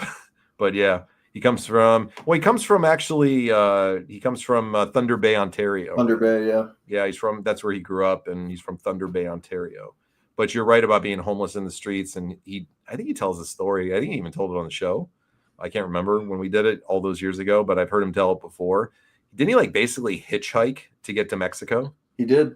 Yeah, and he didn't have any money and all that shit, and got discovered, and the rest was history from him. And he's lived a hell of a life for sure. That's a fact. I know we got Jeremy's in the backstage. We'll get to you in a second, Jeremy. I'll throw one more out before we get Jeremy's call on who he's going with, but I got to go with. I think this is the greatest all-around performer in the history of professional wrestling, and I'm using the term performer, not just wrestler. Okay, the greatest overall performer, great worker, great seller, great on the mic, great on commentary, great as a manager, great worker when he was in the ring, and always entertaining. And he knew how to piss fucking people off, and he could get on the mic and rip anybody a new ass, and he could make people fucking hate him. And he was so damn good at it. And he's probably, to me, the overall greatest worker in professional wrestling history. And I got to go with Bobby the Brain Heenan. Oh shit, yeah, what a good one. Brain. I mean, the stuff that he did in his career is legendary. Yeah, one of the all-time greatest to me, in my opinion. I wish I would have got to appreciate more of his heyday. Unfortunately, I didn't get to. But him as an announcer, one of the greatest of all time. Him and Gorilla, put them together, money. Yep. The Heenan family. I mean, he had Andre the Giant. He had Haku. He had them all. He had Ravishing Rick Rude. I mean, come on. Bobby the Brain Heenan managed the who's who of people, and he got people over, and he knew how to get the stars over. And it's funny because he was one of the highest paid guys on the roster typically year after year, just as an announcer or as a manager. That's how good Bobby the Brain Heenan was. Yep. Rabbi's going to say Jericho. Jericho's a great selection for sure. He's a great mic guy for sure. But let's hear from Jeremy. Jeremy, what's going on, brother? What's going on, fellas? What's going on? Feeny. Feeny. What do you got for us, Jeremy? All right. Well, I got a quick top 5. All right, hit me with it. I'm gonna go from 5 to 1. I got Jake the Snake. Okay. Randy Savage. Okay. The Road Warriors. Good as pick. A promo? Yeah, I love Hawk's promos. Hawk's promos are fucking well. Okay. 3, I'm gonna give Arn Anderson. Okay. 2, I'm gonna go with CM Punk. Okay. And number 1, hold on, catch flack for this, but I'm gonna go with Bray Wyatt. You're not gonna catch any flack for that at all. No, Bray Wyatt not here. You phenomenal. won't. No, that's a great choice right there. Yeah, that's a phenomenal one. Had he gone longer in his life, God rest his soul, he probably would have been one of the best of all time for sure. My favorite promo of his was the Miss Teacher lady. Okay. And he was talking about how she'd always say he would amount to nothing, and she could see the evil in his eyes. And he said, now she's rotting in a nursing home. Look at me, I got the whole world in my hands. Yeah. Dude, that's how good he is, man. Yeah. My favorite promo is when they debuted on Raw with Kane. I think it was Kane and RVD or something like that, and they chime in with the vignette before they're coming, and he's sitting in the rocking chair, and he gives this promo. It's about war. He's like, he goes, people are sheep. Can you feel me? Yep. And he goes on to, like just give a little speech. And then he's like, people crave war. They want war. He goes, they fight for war. He goes, what they don't realize is I created war.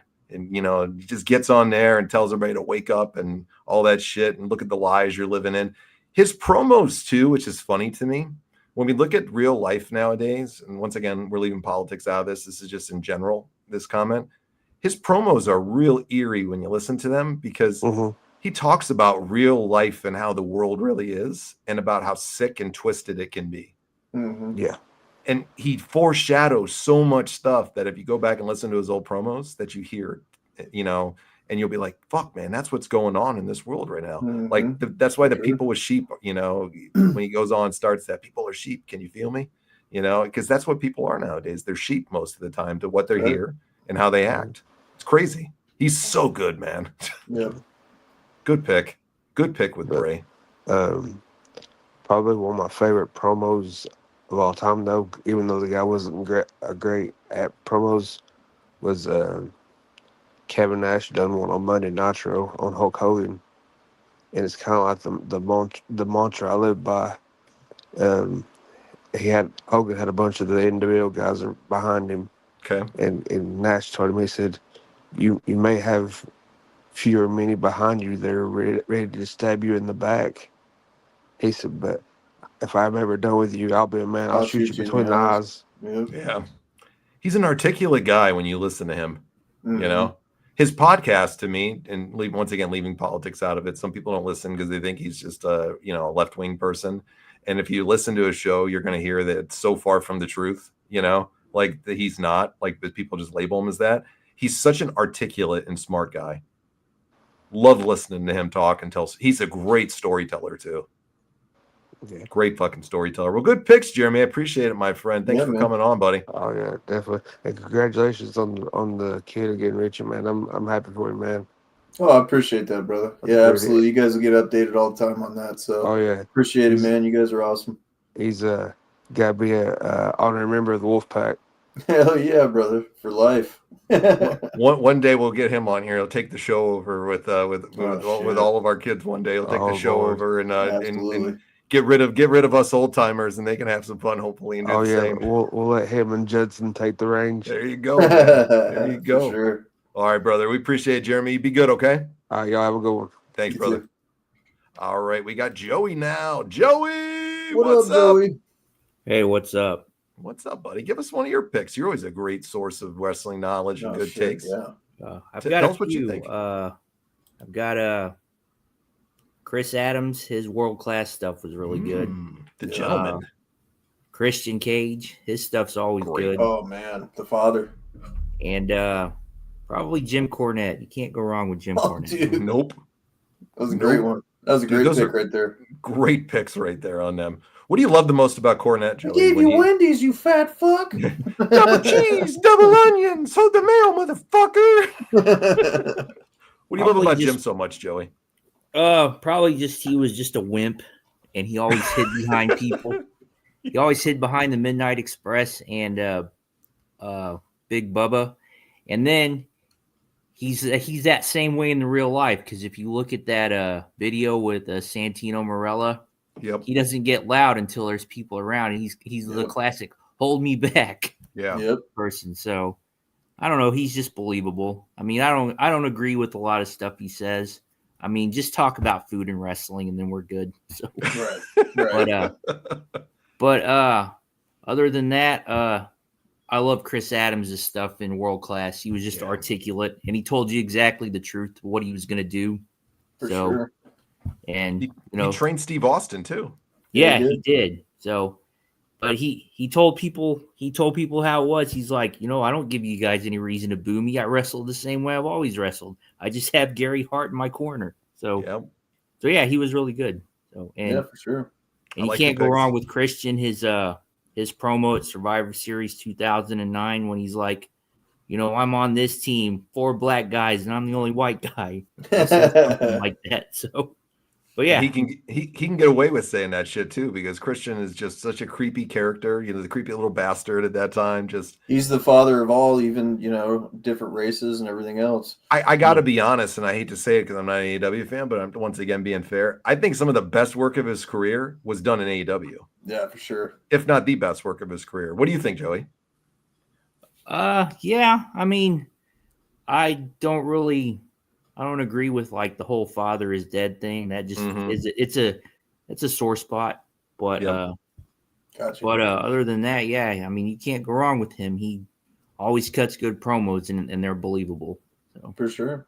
but yeah, Joey, just the whole father stuff just isn't my thing. So no, I get it. It's definitely controversial for sure. Yeah. Jeremy says, "How's the dating life going, bro? Any positive updates?" which one? No, There you okay. go. All right. Hey, neither go. one of them want to commit, so I can't be responsible. So Smart fucking man. There you go. If they don't want to commit, then it's you got to If play the the field gloves and have a don't good fit, time. you must have quit. You Yep. got that. so Good stuff, man. I'm sorry. There you go, man. I love it. All right, Joey. Thanks for coming on, brother. thanks. We'll talk later. Absolutely, buddy. Thanks. Okay. Good picks by Joey and Jeremy here, man. Yeah, man. Good choices. Give me another one for you. Well, you're gonna be mad at me for saying this one. Nope, I won't. Go for it. But this guy, you got to think when he came on the scene, and he's done it on both sides, the face and the heel. You could put him anywhere, but he was somebody we talked about earlier. Transcendent wrestling. It's Hollywood Hogan, man. Specifically, the NWO Hollywood Hogan, because his promos, Kevin Nash and Scott Hall will tell you, when they were shooting those black and white vignettes and stuff like that, Hogan would just go and go and go, and they would tape all of it, and he would just go and go, and he outdid them, And they even said it. They're like, we couldn't keep up with him. He just kept going with his promos, and that's how good Hulk Hogan was. He got Dennis Rodman in the mix and sold him to be a big threat and stuff. Made Roddy Piper look bad, made Sting look bad. Just Hulk Hogan, man, promo wise, I'd say he's one of the best for sure. Not just because of who he is, but his promos were definitely awesome. Hey, I love the pick. You're never going to go wrong with me with Hogan. I never hate you for saying that one. He wasn't going to be on my list tonight as the greatest talkers, though. He's a great one to me. Don't get me wrong. He's fantastic. You have to be damn good. Think about this. Back in the day, they used to, tape all the shows they would tape the vignettes for all the different markets that they go on. And I've heard them say this a million times. They'd ramble these guys on for 5, 6, 7, 8 hours, whatever, having to cut 1 2-minute long promos on every town that's coming up. And people will say with him, he could just go like that, turn it on, doesn't miss a fucking beat, does his thing, does fucking 50 more of them in the night for them. This gives you an idea. Hogan was on his, I guess you would call it his deathbed, right? Mm-hmm. And he releases a 2-3 minute promo with Eric Bischoff, white and black, just like the old days and stuff like that. It lit the wrestling world on fucking fire for like a week. This is Hulk Hogan completely retired, obviously not getting back in the ring. Him and Bischoff do this little fucking vignette, and literally everybody's hair was catching on fire, Yep. Like, just to get a glimpse of that again was awesome. I'm glad we got that before he passed away. There's so much I'm glad for with Hogan that he brought to all of our lives, that we mentioned so many times on the show. And he did some fantastic fucking work, not only in the ring, but in his mic work too. For sure. Very underappreciated, I think, for his mic work. Just to be able to do what he did for so long at that level just shows you what a pro's pro he was. If he would have sucked at that, he wouldn't have been over like he was. Even as a face, man, let me tell you something, brother. Like, what wrestler do you know that more people, besides The Rock, obviously, or besides Stone Cold Steve Austin, do you hear them say the promos, even outside of wrestling? People that don't even watch wrestling know, let me tell you something, brother, and say your prayers and take your vitamins. They know that shit, Yep. And they can recite it still to this day. Yeah. I've never seen that, Joey. I'll have to look out for that later. I've never seen that one. Let me give you another one. So for me, you can't have a wrestling's all-time great list, and especially with mic workers, without bringing this guy on. And I know we're going to miss a bunch of people today, guys. We're not trying to hit all the mainstream big names that everybody's going to mention all the time. You know, everybody's going to tell you CM Punk or Paul Heyman or shit like that. The Rock, Stone Cold, whatever it is. We're going to be going a little different route because everybody's going to say them, and then they're right how great they were. But I know this guy's in for many people's all-time greatest ones, but I don't think his promos get enough love. And if you go back and listen to him, as wild and as crazy and off the fucking wall as they were just fucking magic. And that's the Macho Man Randy Savage for sure. Yeah. I mean, his promos were just crazy. It was cream just of the crop, the brother. cream of the crop, brother. Oh yeah. I mean, Macho Man's promos, if you go back and listen to them, they had fucking purpose of whatever he was trying to convey. They were emotional. They were raw. They fucking, you'd see this guy that's just looks like his ass hairs are fucking twisted too tight, and he's ready to just fucking knock somebody out all the time. He was so damn good at what he did. And then it's so eloquent, the stuff that he would say too, in the context that he would put it. Macho Man, just fucking great. Give me another one of yours, brother. One in particular, I don't think a lot of people are going to like him. I particularly do. I enjoyed his work in ECW, and his promos in WCW were, you know, I think they were iconic and good. And it's one of the reasons why they kept him around so long, not necessarily his in-ring work because it was dog shit at the time. But I got to go with Raven, man. Raven always had some good promos that would draw you in. You know, he would take you on some wild rides with stories and stuff like that. And his quote, "The Raven Nevermore" stuff. I thought that shit was really good, brother. And I think Raven was a really underappreciated talent for a lot of years. Good pick. He was great, man. Yeah, he was great for sure. Not lying and saying I'm a huge Raven fan, never was on that level, but I think he is highly underappreciated for the contributions that he made and the craziness that he would bring in those promos. The Raven character was dark. It was different. It was fucking interesting. The stuff that he did, like with Tommy Dreamer and the Sandman and those things that he would do, those promos, man, fucking all day long. Incredible. He's literally like a genius with his words, the way that he puts it in a lot of ways. I think wasn't he Johnny Polo too? Yeah, he was Johnny Flamingo, Johnny Polo. He had a bunch of crazy, stupid gimmicks and shit. You know, he was a guy that people don't give enough love to. You know, they just don't get, and he was such a big part of that era, just on the ECW side. For sure. Jeremy agreed with you as you had said it there, for sure. All right, so I'm going to give one for you that I know you're not going to like because you just can't stand this fucking character. The Miz. You got it right there. You got it, brother. You read my mind. Have we been doing this show together long enough? Too long. We can read each other's fucking minds by now, man. Miz, man, people fucking sleep on this guy in so many ways. And I'll give you that. He's a good promo.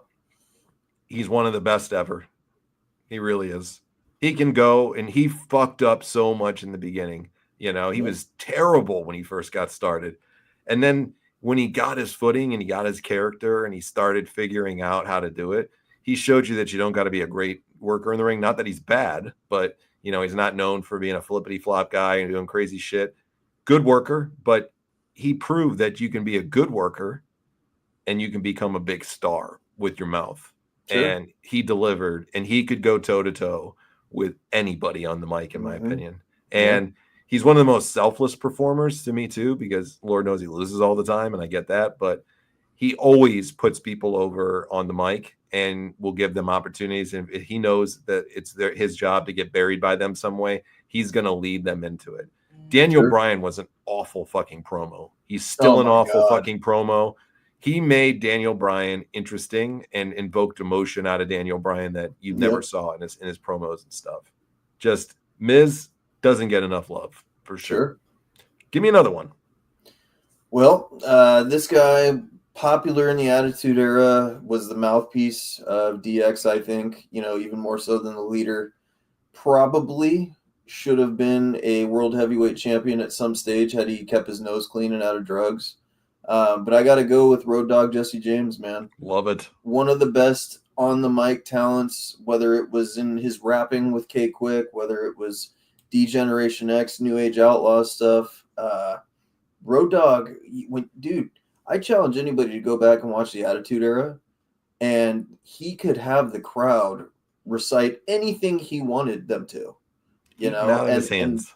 Out of his hands. he was one of those guys that oozed charisma. If he could just keep his attitude right and stay out of drugs and alcohol and shit like that, Road Dogg should have been a champion all day long, you know? So yeah, I think out of the James family, dude, Road Dogg was it. So yeah, I don't know, man. I think Road Dogg's probably for talkers for me, probably top 3. He's a great talker, and that's not a bad pick at all. People just sleep on him a lot because he was never a world champion. Was never in that type of, that he wasn't in that scene. He wasn't in the world title. Go listen to the Pops when he would come out, or when the New Age Outlaws would come out and do their spiel. They had some of the loudest chants. Even I would say you could put him up against Stone Cold and The Rock. Sure. And I'm going to say this just to piggyback off of, what you're saying with Road Dogg, where people don't see it enough with him is, I'll be honest, DX was stale. Yep. At the end with Michaels, he was hurt and all that shit. And then when Michaels left and everything like that, Triple H brought X-Pac back and all that, whatever. But to me, the people that saved X-Pac and was the New Age Outlaws. New Age Outlaws. But and I'll never forget when they were doing the interviews and stuff like that, talking about the time the DX got together. The New Age Outlaws were coming up, and I remember this. They were white hot without DX before they had him in there. And I feel like Triple H and X-Pac and those guys, they were threatened by him. They saw him coming up on the rise, and they had to get them in DX. It made that faction for many years, the New Age Outlaws. And they were one of the most popular acts. And everybody who's been a wrestling fan for a good period of time can do the New Age Outlaws. Oh, you didn't know? Oh, you didn't know? Yep. Like you said, he can get you reciting anything he wants. He could. Jeremy, for comedic purposes, I totally agree with you. This guy's great. Yeah, R-Truth's the best comedian next to Goldust. Yeah, those two are the best. I could watch R-Truth segments all fucking show. Yeah. He's that funny, and he's that charismatic, and he's that good. So comedy or not, R-Truth is definitely a great promo and is a great talker for sure. All right, let's give our final picks for the night before we end this show. So I'll go first since I put you on the spot first. But my all-time favorite, my number one, no doubt about it, Jake the Snake Roberts. I let off right at the end, with Jake or with Jake's music. We let off tonight, and it was because Jake is the greatest talker of all time to me.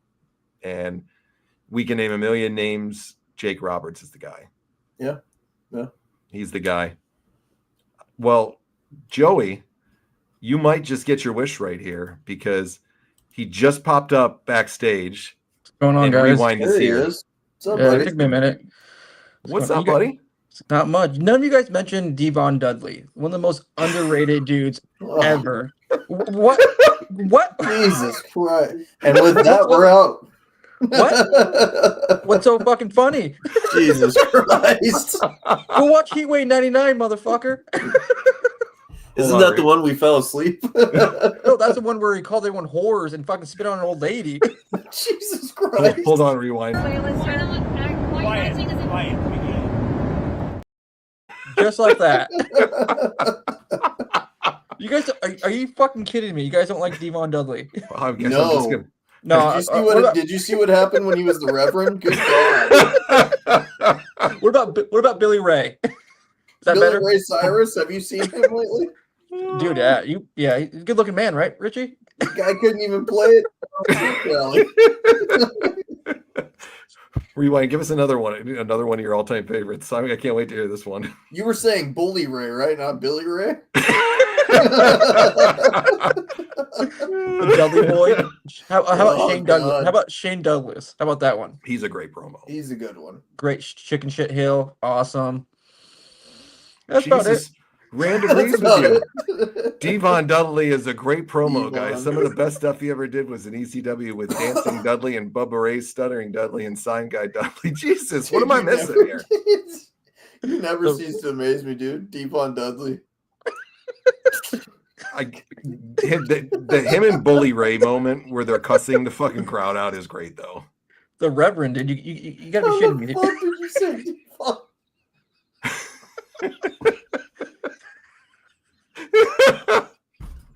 Look at him. He's dying over here. God, that's fucking hilarious. And you know what the best part about it is, Richie? The motherfucker says it with a straight face. Taz is the GOAT. Devon Dudley is the fucking greatest promo guy. One of the most my underrated. God. I wish I saw the world through your eyes, dude. Who's the best female promo of all time? Rewind. Nicole Bass. She's easy on the eyes. She's in shape and she can talk, dude. Like, if you tell me if you saw her at a bar, you wouldn't go up to her. You wouldn't buy her a fucking drink. run away.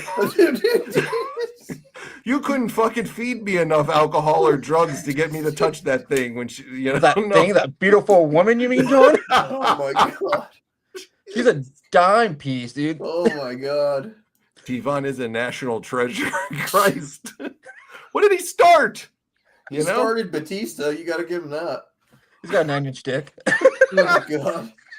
You ever hear that Iron Sheik? You know, back in the day when Sean Oliver did the shoot interview, and the guy would always say, "How big was Batista's dick?" You know what I'm talking about? Yes. No. Iron Sheik once, the only person that ever answered said 9 inches. Yeah. Jesus Christ. There's the rumor backstage that, like Virgil, that Batista was hung like a fucking moose. But not like Taz though. That's where the 13 came from. Oh, yeah. Jesus Christ. Was it the lady at the massage parlor that recorded him that fucking said that? All charges were dropped, Richie. All charges were dropped. There wasn't any payment from Paulie there, huh?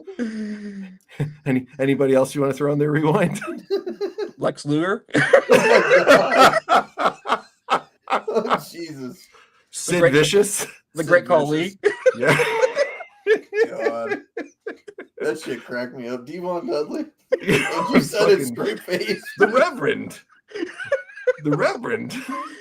I don't know. You laughed your ass off like when I came in saying Taz was a GOAT. The Scott Hall shit. Now this. I don't know which one you. I don't know which one's the best. Well, you made us believe that Taz was pretty great, so you're believable. Yeah. So if you keep this up for a few weeks, we might think Devon Dudley's the GOAT of the stickmen. All right.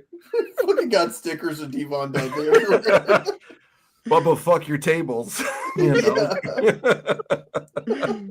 Oh God, that's a great pick. Richie, while we got Rewind on, give your final pick for Rewind. Rewind has I one. don't even know how to fucking follow. How do you beat that? Come on, I'm not even gonna try to. Okay, who do you got?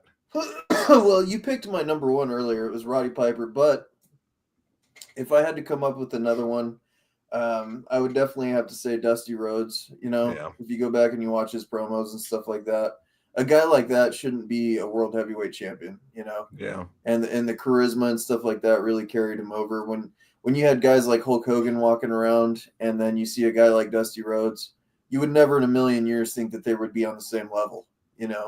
But he would work circles around him, and he would outdo him in promos and stuff like that. And I've watched a lot of his stuff. He's one of the guys that I have gone back and watched that era of wrestling. Not many people make me want to go back and watch 80s wrestling, I'll be honest with you. Mm-hmm. But Dusty Rhodes, fucking amazing, dude. Good pick. There was no way that we could have done a show and talked about the greatest mic people without fucking Dusty. Yeah. I forgot. I can't believe I forgot this one, guys. But wait, I got to mention it. Well, it'll piss me off if I don't hit on this guy. But no, not even close. Not even close. But I think Rewind will dig this. This guy was a one-liner. That's all he had, and he made it count. And this guy was magic every time he came on. He was SmackDown's #1 announcer, and it's the one and only Funaki. Oh, indeed. You got to acknowledge Funaki. He had a great match with Taz in ECW Heatwave '99. Jesus Christ! He knows that shit offhand. It was a great match. Taz took off like the barbed wire from like the stage, and like they had to turn the camera away because it's so brutal. Yeah, it all leads back to Taz. I don't know if you guys learned that yet. Always goes back to Taz. It's like a fucking full circle. It goes right. It really is. When you're that great, it just always goes back to Taz. We know Moses is not going to come on and show his fucking face. It's Jeremy coming on. It's Jeremy. Rewind. So come on, Jeremy. We all know it's you. Jason, cut a promo on Moses. You guys go at it in the comments. Cut a promo on Moses right now. Give us some of your talking. Just come on here, dude. I'm friendly. Just come talk to me, dude. We'll have a debate, I'll master debate all over you. It's fine, dude. What if Rabbi was here right now? What would you want to say to him? Nothing. Just come on, shake my hand. That's all, buddy. Come on here. Come talk to me. You'd be a brave soul shaking those hands, dude. You never know where they've been. They might be a little. They haven't been anywhere lately, so. For being honest, Rewind's going that Christian route. dude. He's a good fucking boy. We'll see what happens. I can't wait to hear stories about it later on. It's ongoing. So. You better share. What? It said if it gets blown to shit, you better share everything. Oh yeah, I will. Or I can marry her in 2 years and retire. One of the two. So. How old is she? 42. All right. Is she How loaded? old are you? 36. I forget how old I am all the time. Damn. So is she loaded or something? Yeah, well, I mean, we'll get into it later on. All right. Well, I don't know if any of the stories could top the Mexican drug cartel story. Oh god. Well, you guys fucked. I watched one of the episodes back in the summer when I was busy and shit. Yeah. You guys took all my stories and just made it one big ass fucking story. Just a loop. These like are all Forrest different Gump. people. Yeah, just made it one big fucking story. It's Deuce Bigelow, Mel Gigolo. Her stories are like fucking insane, dude. Yeah. More than a drug cartel one? Insane on a different level. Okay. Like just the cuck fucking beta boy shit. Oh no. Wow. Yeah. That's one we haven't touched on here on the show yet. You gotta give us a sneak peek. Nah, it's still ongoing, dude. Like, It's still ongoing. We The can't. investigation's still ongoing. I haven't fucked this one up yet, so we'll see. But the question is like, when do I start talking about the shit I'm into? Oh no, she doesn't know. No, I bet her on a You think vanilla she lets site. you flog her with a fucking Bible or something? Rewind's taking her to fucking FetCon next year for their honeymoon. I don't know, like usually like all on the table, but like the beginning of summer I started doing like vanilla dating. So I don't know when the What fuck the hell is vanilla dating? It's like regular standard sex shit, okay, not okay. anything Yeah, kinky or freaky. yeah. Freaky. So I don't know So like that's, when the that's kinky for you, right? Vanilla dating. it's I guess. Well, because I wasn't finding what I was looking for. Imagine that. So Did you go on christianmingle.com or some shit? pretty much. No, I'm joking. He probably fucking did go on Christian Mingle. But she I don't know. She sounds like she said she's looking for a man. She wants to follow a man. She wants her man to lead her, and then she wants her man to be led by God. She wants a king that she can follow and submit to. Huh. You're like, I don't know about that God part, but Be your fucking king, man. Come on. Break out the lotion.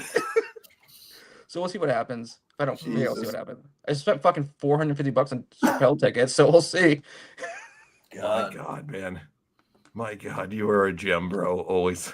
I don't know about that. You are. You You are. gotta when you get free time, you gotta join us for one of the Friday streams with the Juggalos, Jason. Oh, You're gonna fucking love this new shit. Russo's I writing about it now. pissed It's my hilarious. pants this last Dude, week. we had so much fun. Well, I saw the first episode like a year ago or whatever, hmm and I'm like, dude, I didn't even make it through it. But I think with you guys just breaking balls, I think I can make Dude, it it through. was funny as fuck. Yeah. We don't take it seriously. It's just breaking balls and having a good time when we're watching it. And the characters are so bad, they're great. Yeah. It's so Yeah. fucking you'll love it, bro. One of these Saturday, or was it Friday? You said one of these. Yeah, Fridays. we're gonna do them on Fridays. Yeah, probably not this Friday. Next. It just depends what my schedule looks like. Okay. Always, brother. Anytime. It's always a pleasure to have you on, Jason. It's Yeah, great man. to see you, buddy. Hope you had a Appreciate you great too, man. Thanksgiving, and we'll see you soon. Okay, brother. Thanksgiving passed, but yeah. We'll see you soon, bro. Bring us some more Devon stories. He used to go on the mic. What can I say? All right, buddy. We'll catch you soon. Okay. Later. All right, Later, man. dude. God, he's a fucking gem. He's a fucking Devon gem. Dudley. Oh god. Did you Devon expect that Dudley's one? his goat on the mic. Did you expect that one? No. Dude, all the bad memories of fucking the Reverend Devon, dude. They're just flowing back in now that he said that. Passing the box around to put cash in. I mean, how do you fucking beat that one? Dude. How do you beat that? Man, Jesus, I'll never forget the night that he was like, Taz the fucking goat. And we just thought he was a fucking troll and he was being legit fucking serious. Yeah. Oh, God. Oh, Just shit. breathe, Shit Richie. cracked me up, dude.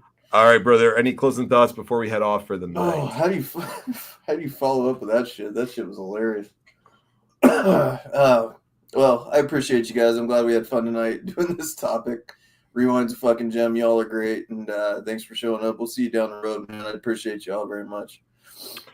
Absolutely. Come back Friday night if you guys get time. Once again, join us as we're watching some JCW Lunacy. It's a really good time. You can come on the stream, hop on with us, watch the show, shoot the shit. It's just a Friday night. We kick back, relax, and have a good time. So we hope you come out and join us for that. And we got a great show planned in a few weeks for you guys right before the end of the year. Richie and I were discussing it tonight. We did it years ago, but we're going to make this the first annual one, and it's going to be a tradition every year. We haven't yet named the awards, but we're going to do a fun award show, and we're going to have some fucking hilarious topics in there. It's going to be all stuff that's based upon the jokes and the fun that we have on the show and what we've been watching and seeing and talking about the last year. And we're going to have some great awards and some great names. Give us one of the names of one of the awards that we're going to have. We're going to have the fucking Goof Award. Yep. And you can only imagine who's going to be the Goof of the Year. There's plenty of candidates for that, wouldn't you say? Oh yeah, for sure. We didn't get to do that tonight. You already had one picked out. But, we're gonna do it on. We'll do it on Friday. We'll do it on Friday. But yeah, the Goof of the Year. We're gonna have a Superhuman TV show award. There's a ton of them. The fucking Hard Work Bobby Walker Lifetime Achievement Award. For the person that botches the most in the year. I mean, it's gonna be fucking awesome. It's gonna be some very prestigious awards, wouldn't you say? Oh, absolutely. It'll be an annual show. We're going to have some fun doing it. We're going to do it before the end of the year, guys, and just have some fun to kick off the end of the year. And we always got some great topics planned for you guys. Always make sure you hit the thumbs up, the like bit, whether you're watching on YouTube or Facebook, hit that right now for us, please. And make sure you subscribe, hit that bell and notification. We're so damn close to getting monetized on YouTube, so keep helping us get this finished up so we can get monetized somewhere in 2026 on YouTube. We'd really appreciate that. It'd be really awesome if you could follow our YouTube, check it out. There's like fucking 350 videos on there throughout all the years and different funny clips that we post in the shorts or funny videos that I made, all the shows that we've done for the last few years. So if you want to go back and watch some of the fun times that we've had throughout the last couple of years at least, go check out our YouTube. We always have a good time. We're trying to grow it. It's a hard algorithm to figure out. Sometimes we get some good numbers. Sometimes, we don't. So we're trying to figure it out. We're trying to get some traction over on there. We're trying to get monetized. So we greatly appreciate that with the YouTube. And I'm trying to post 3 different wrestling shorts a day. So go and check it out. I always post fun nostalgia stuff on there. So give it a look, give it a follow, check it out. Help us get monetized. We greatly appreciate it. Yeah, with that said, we will see you Friday. We'll see you in a couple days. Come out, check out some JCW Lunacy. For Devon, get the damn muffins, man. He's the greatest stick man of all fucking time, according to our friend Rewind. You're welcome. Get the tables. I mean the muffins. Yes, sir. We will see you guys Friday. For Richie, I'm John. We're out of here. Have a great rest of your night. Catch you guys later.